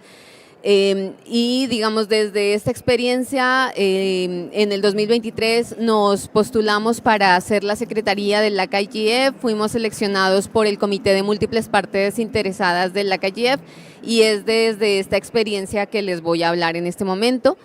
Este año realizamos la 17 edición del foro, esta edición se realizó en Santiago de Chile. El año pasado tuvimos la edición 16 en Bogotá, digamos que fue como la reactivación posterior a la pandemia de los encuentros presenciales. Llevábamos llevábamos 3 años de realizar los encuentros de forma virtual. Fue un reto como volver a impulsar, digamos, el encuentro y como el interés de las personas en participar en los debates multisectoriales del LAC IGF. En Bogotá tuvimos un formato de 2 días donde se realizaron sesiones, digamos, en un salón, donde el comité de programa propuso unos paneles que se desarrollaron con la participación de diferentes organizaciones. Sin embargo, el reto para este año era, digamos, poner ya en funcionamiento los nuevos estatutos del LAC IGF. Estos nuevos estatutos fueron adoptados en el 2021, se adoptaron tras un proceso de consulta que se hizo con la comunidad de Latinoamérica y que básicamente buscaban que se establecieran de manera como más clara los roles de los diferentes órganos del LAC IGF. Entonces, los órganos que se establecieron en estos estatutos fueron el Comité de Múltiples Partes Interesadas, que es como el comité estratégico del foro, el Comité de Selección de Talleres, que es el comité que se encarga de definir todas las pautas y seleccionar las sesiones a realizar en el foro, una secretaría que hasta el momento había sido desarrollada por LACNIC, digamos, desde el comienzo del LAC IGF había sido desempeñada por LACNIC hasta el año 2023, cuando se abrió la convocatoria y se seleccionó a Colnodo como nueva secretaría, y los grupos de trabajo interseccional, que es algo en lo que todavía estamos trabajando. Con esta nueva estructura y con esta claridad en los roles de la estructura se buscaba reforzar los niveles de representación y participación de diferentes actores y bueno, durante este año pues hemos estado implementando estos grupos. Entonces se hizo un llamado para la conformación del Comité de Selección de Talleres, que está conformado por 12 personas de los diferentes sectores de diferentes países de Latinoamérica. Tiempo. Ok. Y bueno, este comité hizo la selección de talleres de esta edición, de la que espero poder hablarles más adelante. Gracias, Lilian. Sí, tenemos que ser aquí algo malos con el tiempo. Olga, igual 3 minutos. La Escuela del Sur de Gobernanza de Internet, Olga Cavalli. Adelante. Hola, ¿me escuchan? Sí. Bien, gracias. Gracias por invitarnos y gracias por estar acá. Es un poco extraño esto del sonido, pero bueno, voy a hacer mi mejor versión. Les quiero contar que la Escuela del Sur de Gobernanza de Internet va a organizar su 17ª edición consecutiva en la Ciudad de México en la segunda semana de mayo, de 6 al 9 de mayo. El programa ha ido creciendo, evolucionando a lo largo de los años. Empezó con una semana de capacitación intensiva presencial, ahora es un programa de 6 meses. Tiene un curso previo de 2 meses autoasistido virtual, la semana de trabajo presencial en formato híbrido, perdón. Gracias. Y después hemos hecho un acuerdo con la Universidad de Mendoza, donde yo me recibí de ingeniera, para que quienes han aprobado las evaluaciones de las 2 primeras etapas puedan hacer un trabajo de investigación con tutores de la universidad y recibir un diplomado en gobernanza de Internet. Esto se puede hacer en idiomas inglés, español y portugués. Hemos tenido ya 4 cohortes de esta diplomatura, vamos por la 5ª este año. Ya hemos capacitado 8.000 becarios sin pagar. Todo esto que les cuento es gratis, y además para becarios seleccionados también tienen hotel y comidas, y el curso, por supuesto. Este año nos dieron con mucho orgullo el premio WISIS por la cooperación internacional 2024, y en el 2021 nos habían dado el premio WISIS Champion por impacto en la capacitación sobre temas de Internet. La edición en Buenos Aires tuvo 200 becarios presenciales, 50 recibieron beca con alojamiento en la ciudad de Buenos Aires, 200 virtuales de 36 países diferentes. Tuvimos más de 100 speakers de todo el mundo, y los becarios eran básicamente los presenciales de América Latina, pero los virtuales de muchos países del mundo, principalmente de América Latina, pero hemos tenido becarios de África, de Asia, de Norteamérica y de Europa. Y también organizamos la 8ª edición de la Escuela Argentina de Gobernanza de Internet, que tiene una duración de 3 días, con un esquema parecido al de la escuela de la parte híbrida, y se desarrolló el mes pasado, en el mes de noviembre, y creo que ya estoy con los 3 minutos. Gracias, Lito, muchas gracias por ayudarnos. Muchas gracias, Olga, y excelente en el tiempo. Gracias. Muchísimas gracias. Bueno, continuamos con ICANN, con Rodrigo Laparra, que está en línea. También tus 3 minutos, Rodrigo, adelante.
Gracias Rodrigo, muy completo, gracias.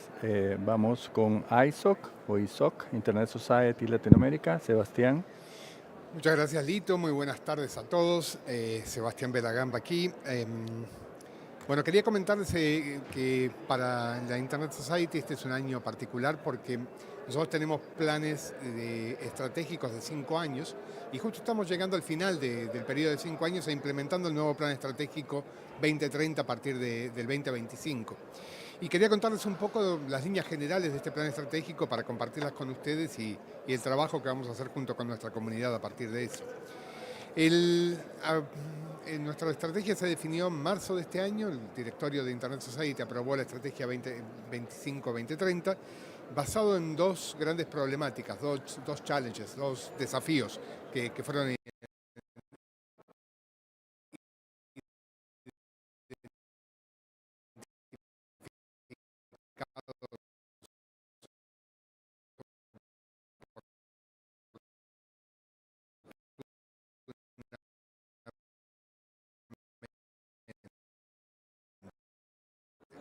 el primero de los grandes temas, digamos, que nosotros podemos abocarnos, que tiene que ver con la desigualdad global, es ver cómo conectamos a aquellos que todavía no están conectados a Internet, y esto va a ser uno de nuestros grandes focos, y cómo mejoramos la conectividad en los países que sí están conectados, para aquellos que sí están conectados, cómo hacemos más eficiente.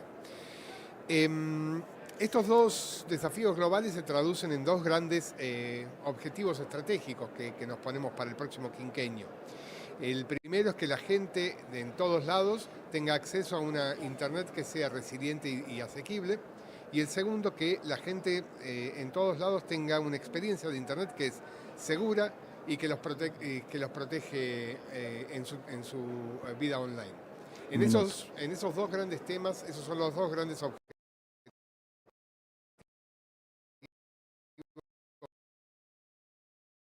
que nos vamos a poner para estos 5 años en implementar. Estoy dejando una PPT que va a probar más información respecto a los programas, y si no, los invito a visitar nuestra página web, donde por un lado van a encontrar nuestro plan estratégico 2030, los 5 años de estrategia, y la implementación del 2025 en nuestro plan de acción 2025. Muchas gracias. Muchas gracias, Sebastián. También muy bien con el tiempo vamos ahora. Así que vamos a dar continuación. Le damos el paso a Esteban Lescano en nombre del LAC ISP. Esteban está en línea, así es que adelante, Esteban.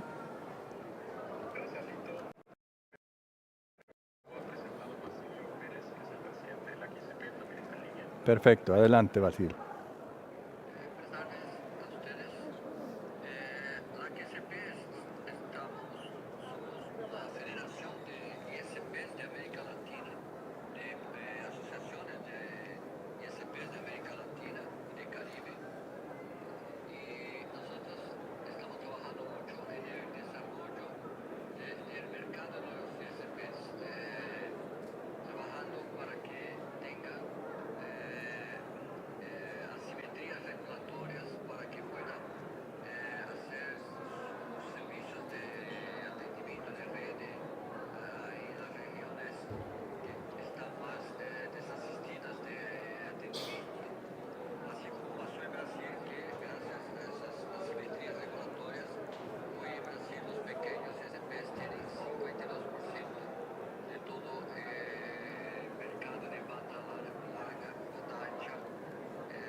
Basilio. Ok.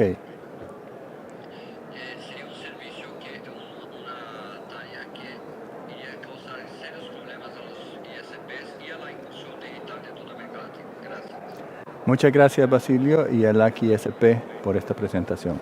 Ahora llamo a Lito Ibarra, que va a representar LAC X por encargo de su dirigencia. Bien, aquí me pongo el tiempo. LAC X es la organización en América Latina y el Caribe de los puntos de intercambio de tráfico. Si alguien no sabe, un punto de intercambio de tráfico es donde se intercambia el tráfico local, el tráfico de un país entre un proveedor y otro para buscar minimizar los costos, minimizar el tiempo, el retardo que hay en esas comunicaciones. Los puntos de intercambio de tráfico, si bien es una concepción muy antigua, van creciendo cada vez, son parte de la infraestructura crítica, así se considera junto con los DNS, infraestructura crítica de Internet y otras. Pues. En el caso del AQX se sigue desplegando nuevas infraestructuras de intercambio de tráfico. El AQX pretende hacia final de año concluir un relevamiento para actualizar la base de datos. Este año se dieron 4 nuevos socios, es decir, 4 nuevos puntos de intercambio de tráfico, alcanzando los 34 puntos de intercambio de tráfico en la región que son parte de la QX. No quiere decir que esos son todos los que hay, pero los que son parte de la organización son esos 34. Se continúa trabajando con otras organizaciones, especialmente Internet Society, LACNIC y otras organizaciones técnicas también locales, y articulando agendas con la comunidad técnica. Se tiene una asamblea anual, en este caso se hace en el evento de LACNIC de mayo, de principio de año, y se tienen reuniones virtuales a lo largo del año. Sigue cobrando relevancia para los asistentes. Se llevaron a cabo 4 capacitaciones para los técnicos de los puntos de intercambio de tráfico, que es un poco especializado. Recuerden que los puntos de intercambio de tráfico además buscan tener CDNs, es decir, copias de contenido de los grandes proveedores de contenido, para hacer más fácil, todavía más rápido, más eficiente el acceso de los usuarios. Se hace el encuentro también con técnicos de los puntos de intercambio de tráfico en estas mismas reuniones. Hay grupos de trabajo, hay un par de grupos de trabajo, uno de ellos es de políticas públicas y otro que específicamente sigue el desarrollo, el proceso de desarrollo de políticas del LACNIC, que como saben es público y abierto, estando atentos a cualquier política o propuesta de política que tenga que ver con infraestructura crítica, específicamente los puntos de intercambio de tráfico. Y hay toda una comunicación, y tanto en nuestro sitio web como en LinkedIn, para los miembros y para los no miembros. Con eso termino a tiempo el informe de LAC IX. Ya. Bueno, hoy vamos con ALAI. No sé si está Raúl en línea, Raúl Echeverría. O si alguien... Ah, perfecto. Bueno, a ver si se junta después. Entonces damos paso a LACNOG. Lía Solís. Lía, ¿estás acá? Adelante, Lía, te escuchamos.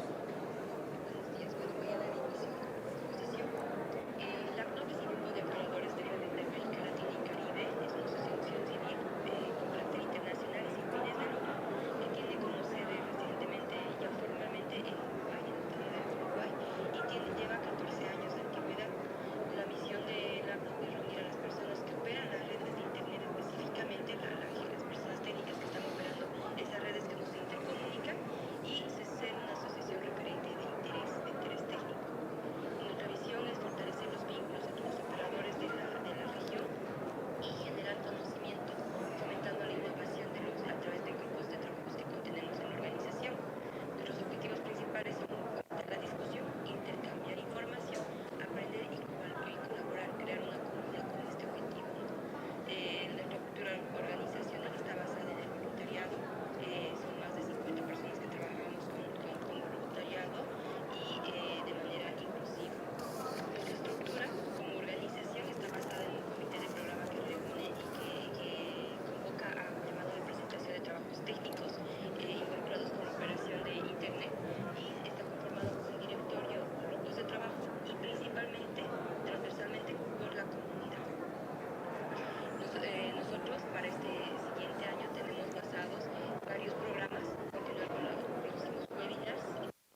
Ya estás. Gracias, Lía, por el informe del LACNOG. Damos paso al informe de CETIS. Tengo a Fernanda Martínez. ¿Está?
Fernanda.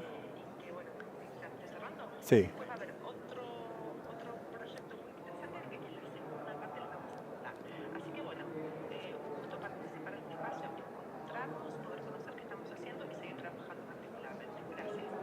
Muchas gracias, Fernanda. Bueno, pasamos a LACNIC. Para ello invito a Paula Otegui en línea también para dar su informe. Gracias.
locales en la región, 2 iniciativas youth locales, acá quiero mencionar que están emergiendo mucho en la región lo que son estas iniciativas youth a nivel país. También apoyamos, como les decía, a la IGF en su edición 17, al Youth la IGF y escuelas de gobernanza de Internet altamente reconocidas y que veo en sala, como son la Escuela del Sur de Gobernanza de Internet, también la Virtual School Internet Governance y una iniciativa reciente de la Universidad de Chile de Gobernanza de Internet y Relaciones Internacionales. Para solicitar este apoyo, lo que deben hacer es visitar nuestra web en la sección de oportunidades. Allí, dentro de oportunidades, se encuentra la sección de gobernanza de Internet y hay un formulario que deben completar y a partir de allí entablamos el contacto para concretar este apoyo. Paula. Para finalizar, Sí. sí, listo, ya finalizó. Nada más resaltar el rol crucial de las NRIs en la gobernanza de Internet, con toda su contribución, especialmente en el fortalecimiento del modelo de stakeholders por universidad y juicio. Así que muchísimas gracias a todos. Gracias, Paula. Y cerramos este bloque con la presentación del LAC-TLD a cargo de Rocío de la Fuente. Adelante, Rocío. Bueno, muchas gracias, Lito, y también por tu soporte ahí en la sala presencial. Y gracias a todos por participar en una edición más del IGF LAC Space. Voy a hacer mi presentación muy breve y quiero hablarles en esta oportunidad de los avances que tuvimos en el buscador unificado de dominios. Este es un servicio pionero que desarrollamos junto con los CTLDs de América Latina y el Caribe, que permite hacer una consulta unificada sobre la disponibilidad de registro de un nombre de dominio bajo múltiples CTLDs de países y territorios de la región.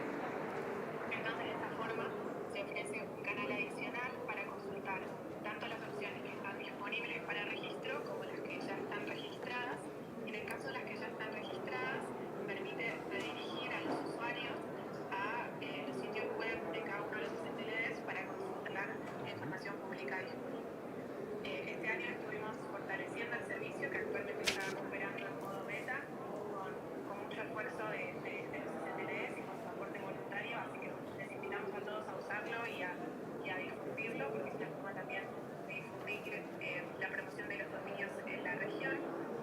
Y también quería aprovechar esta oportunidad para comentar los esfuerzos o más bien las actividades, los eventos que estuvimos desarrollando con otras organizaciones de la comunidad técnica de los últimos años, pero sobre todo este último año, en los que buscamos fortalecer el relacionamiento con distintos actores del ecosistema, pero sobre todo con autoridades y actores gubernamentales, y creemos que estos esfuerzos son más efectivos porque permiten unir a distintas organizaciones como la CNIC, la CNOC, la QX, las oficinas regionales de Internet Society y de ICA.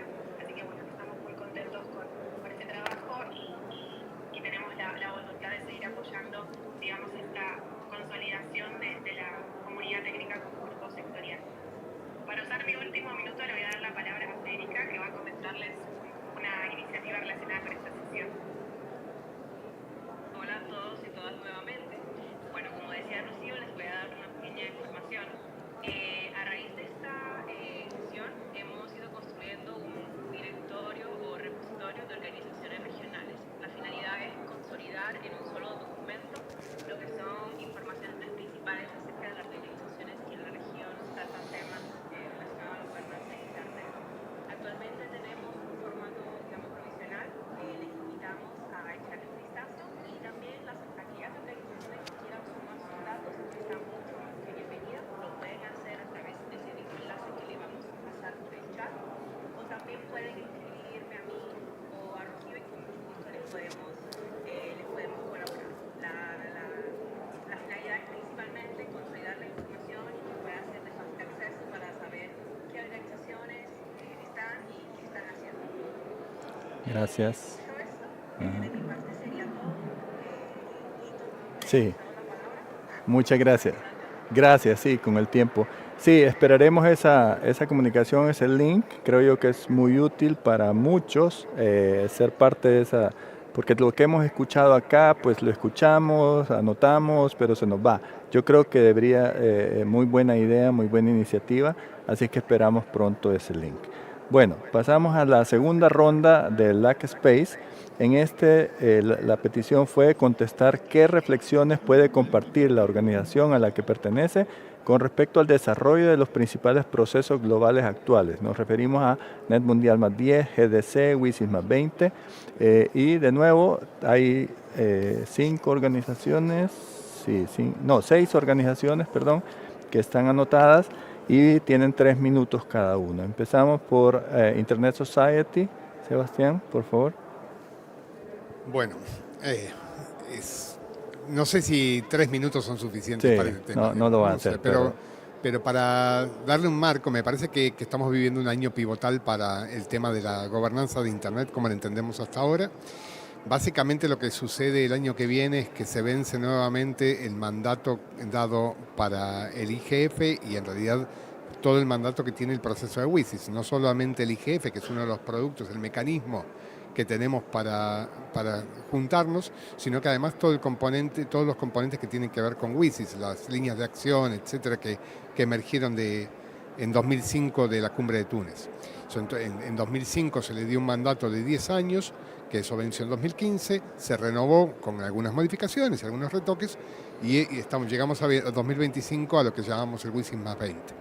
Esto juega en paralelo con otros procesos que están llevándose adelante. Me parece que el Global Digital Compact, el GDC, es algo que también se aprobó el año pasado, que tiene algunos puntos de contacto, sobre todo sustantivos, con las líneas de acción de WISIS, y hay que terminar de entender al nivel intergubernamental cómo es que juega un proceso con el otro. No está claro cómo es la implementación del GDC, cómo va a ser la revisión de WISIS Plus 20 y cómo las líneas de acción de los dos, la implementación del GDC y las líneas de acción de WISIS van a jugar juntas, si acaso van a jugar juntas. Con lo cual eso está por verse y lo importante es que no nos pase por arriba, digamos. O sea, si todas esas cosas están en la agenda para ser discutidas en los próximos 12 meses, nosotros como comunidad que está dedicada tangencialmente a temas de gobernanza de Internet, o algunos dedicados full time a temas de gobernanza de Internet, tenemos que tener una posición y una acción con respecto a esto. Con lo cual, lo que nos involucra en las próximas semanas y en los próximos meses es definir cuál es esta acción coordinada. Me parece que lo más importante que deberíamos poder extraer de ahí es que, sobre todo para aquellos que formamos de la parte de la comunidad técnica de Internet, estamos intentando poder tener una coordinación, una colaboración, una posición que sea más o menos, no digo que única, pero por lo menos consolidada entre las posturas que tenemos para poder llevar a la mesa una propuesta proactiva que nos permita un buen producto que emerja de estos procesos. Así que un año con desafíos. Muchas gracias. Gracias, Sebastián. Y en efecto, aunque el tiempo no alcanza, lo hiciste muy bien. Bueno, vamos con Rodrigo, con ICANN Latinoamérica y Caribe. Rodrigo de la Parra, por favor, 3 minutos también.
Gracias, Rodrigo. De nuevo, llamo a Lito Ibarra representando LAC y X y vamos a dar 3 minutos también. En torno a esta pregunta, Sebastián y Rodrigo han definido ya prácticamente el contexto en que estamos y en que estaremos el próximo año.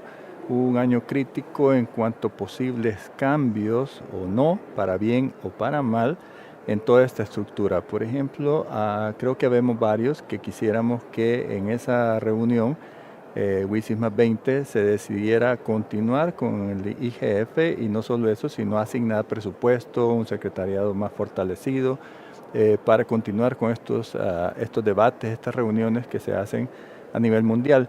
Pero hay algo importante que creo yo que podemos reflexionar y es que en la región, en la América Latina, aquí está Lilian, ya va a hablar sobre como secretariado del LAC-IGF, tenemos procesos regionales y algunos de nosotros acá tenemos que ver, estamos involucrados con los procesos nacionales en cada país del IGF. Si acaso en un escenario pesimista el IGF cambiara o fuera suspendido por una decisión de estados, no tenemos por qué los países y los eventos regionales suspender también, eso no nos atañe. Ya hemos desarrollado una cultura, un ambiente en que podemos discutir, seguir discutiendo estos temas a nivel nacional y a nivel regional, que tendremos que conseguir financiamiento, por supuesto, siempre ha sido un reto, pero la marcha ya está, la máquina está puesta en marcha. Entonces, creo yo, consideramos que este es un proceso que hemos copiado, si quieren, desde las cumbres de la WISIS de 2003 y 2005, pero podemos continuarla con nuestro sabor latinoamericano, caribe, continuar con estos esfuerzos y no dejarlos de hacer. Hemos formado además una comunidad importante de personas, de organizaciones, de eventos en la región, a nivel nacional, en cada uno de nuestros países, unos más fuertes que otros, unos con más posibilidades que otros, pero creo que podemos seguir apoyándonos. Esto es en el caso en que, pues, por A o B, la decisión fuera drástica de ya no continuar con el IGF o darle una forma completamente diferente.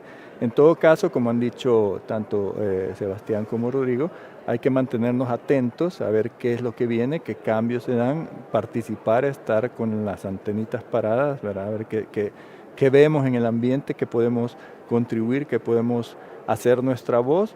Y afortunadamente creo yo contamos con un ecosistema muy fuerte, muy fortalecido en nuestras organizaciones regionales, muchas de ellas en la casa de internet, allá en Montevideo, físicamente están ahí, pero también podemos seguir trabajando con esta comunidad. Muchísimas gracias, con eso me quedo. Vamos a dar paso a Olga Cavalí de la Escuela del Sur de Gobernanza de Internet sobre este tema. Adelante. Gracias, Lito. Voy a hacer un retweet a Sebastián, retweet a Lito y retweet a Rodrigo, así que no voy a repetir nada de eso, pero lo apoyamos. ¿Qué puedo decir la Escuela de Gobernanza de Internet sobre el IGF? Este ha sido nuestro espacio donde nació este espacio de capacitación. Lo que yo quisiera destacar es qué tenemos que hacer cada uno de nosotros, que somos parte de distintos procesos multiparticipativos de múltiples partes interesadas para fortalecerlos.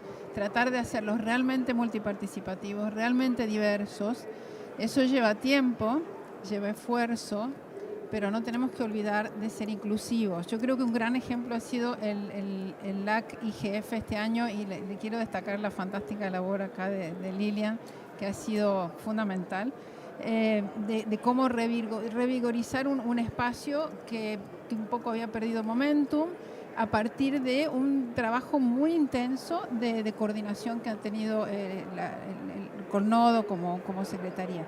Me parece que es un ejemplo de tener en cuenta. Otra cosa que repetí en la reunión de ICANN, que me invitaron a un panel muy parecido, es que entender que los stakeholders son diferentes, que tener pie de igualdad no significa que todos los stakeholders sean iguales. A veces los gobiernos tienen sus procesos, hay que entender que tienen que tomar sus decisiones y tienen otras responsabilidades y tratar de trabajar en conjunto.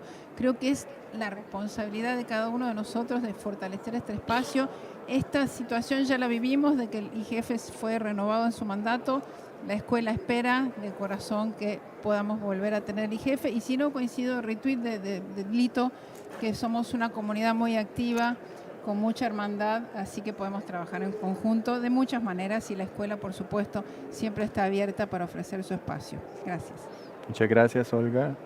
Te quedó un minuto, pero está bien, se lo damos a la comunidad. Bueno, vamos a escuchar ahora a Lilian Chamorro de Colnodo, Pleca, LAC, IGF. ¿Hay un micrófono por ahí?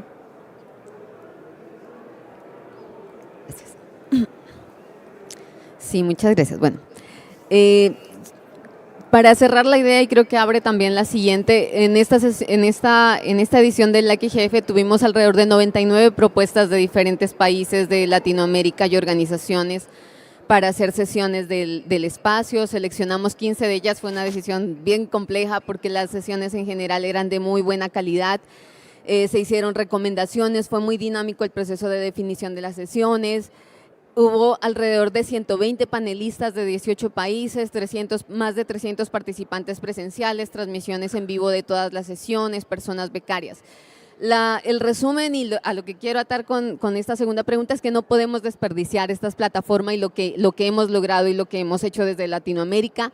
Como dice Lito y lo dicen todos ustedes, le damos nuestro propio sabor y esa es un poco la búsqueda que hacemos desde la IGF, ¿no? Darle nuestro propio sabor a la gobernanza. Yo les decía el otro día en Colombia que la gobernanza no solamente se hace en estos espacios que son maravillosos porque podemos encontrarnos con gente de todo el mundo, pero incluso la gobernanza se hace en las comunidades. Cuando hacemos redes comunitarias tenemos procesos de gobernanza local y esos procesos de gobernanza los hacemos a nivel nacional, los hacemos a nivel regional.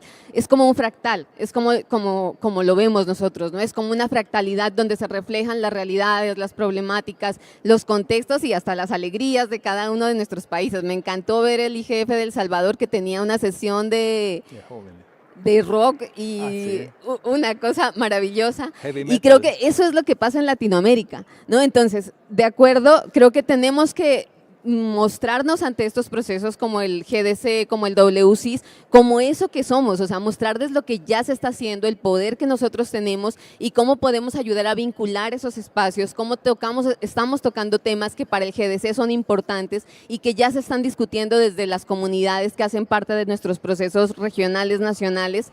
Entender también que no puede ser una discusión centrada en la tecnología, que tenemos que centrarnos en tecnología, pero también en lo humano y también en lo ambiental, que es algo que desde nuestra región no tenemos que desconocer. Tenemos una Amazonía que cuidar, tenemos una cantidad de ecosistemas que cuidar y esto también lo tenemos que hacer desde estas discusiones. Y si bien el IGF ha sido una plataforma que ha permitido juntar a diferentes actores, a los diferentes ecosistemas nacionales, regionales, entonces creo que es una oportunidad para crear sinergias, para mostrar lo que estamos haciendo. Creo que más que haber copiado este ecosistema de gobernanza, lo que hemos hecho es apropiarlo. Entonces yo creo que sí tenemos una gran oportunidad desde Latinoamérica para fortalecer los espacios que también se están haciendo y para aportarle también a esos espacios esas otras formas de hacer y esas otras formas de conectarnos y de trabajar en colectivo. Entonces creo que estamos aprendiendo mucho. Yo aprendo mucho todo el tiempo de las comunidades con las que trabajamos también y creo que eso lo podemos llevar a estos otros espacios de discusión. Muchas gracias, Lilian. Y para cerrar este segundo bloque del LAC Space, damos la palabra a LAC ISP a través, no sé si de Esteban o Basilio. Ok, adelante, Basilio, adelante.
Muchas gracias, Basilio. Bueno, con esta participación cerramos el segundo bloque del LAC Space y tenemos un tercer bloque o una segunda parte de un esquema diferente con la intervención de investigadores de la CNIC y CETIS. Para esta sección le paso la estafeta de la moderación a Paula Otegui en línea para que nos conduzca en esta última parte. Adelante, Paula.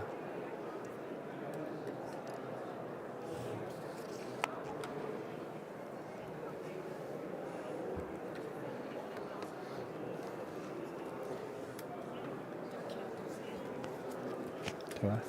Yo quiero otra sesión. Ok.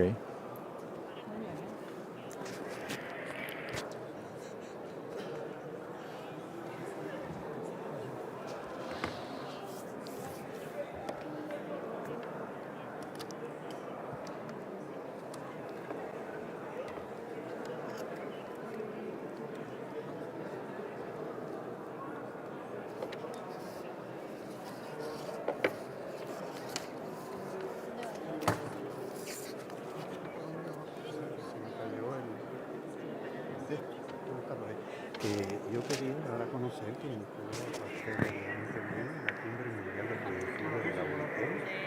Va a ser también el foro regional del Caribe de gobernanza en Internet y el foro regional del Caribe de jóvenes de gobernanza en Internet y otras que me parece que puede ser de interés de estas organizaciones que participen. Ok, de acuerdo. Voy a pedir permiso ahí porque ahora ya lo está moderando Paula. Ok, voy a hacer eso y te aviso. Sí, yo estoy sentado ahí. Sí, cómo no.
Ah, sí, también.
Chao.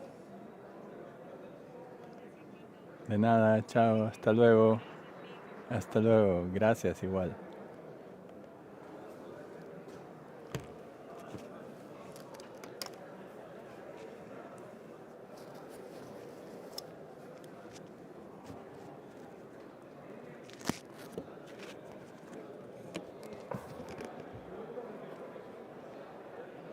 Finally. Joe. Yeah, thank you.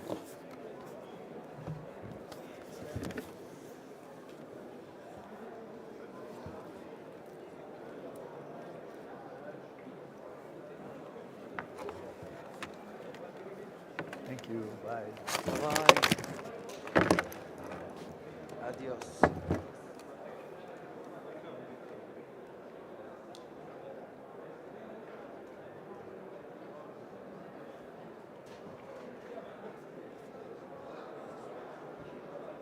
حق آخری.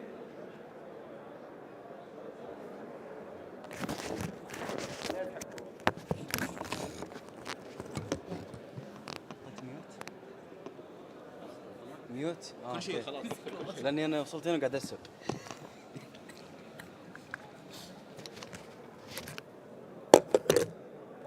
Okay, tomorrow I'm gonna bring the new USB. All good? Tomorrow 1 o'clock, right? يعطيكم العافية ما قصرت يا شباب. خلصت؟ ايه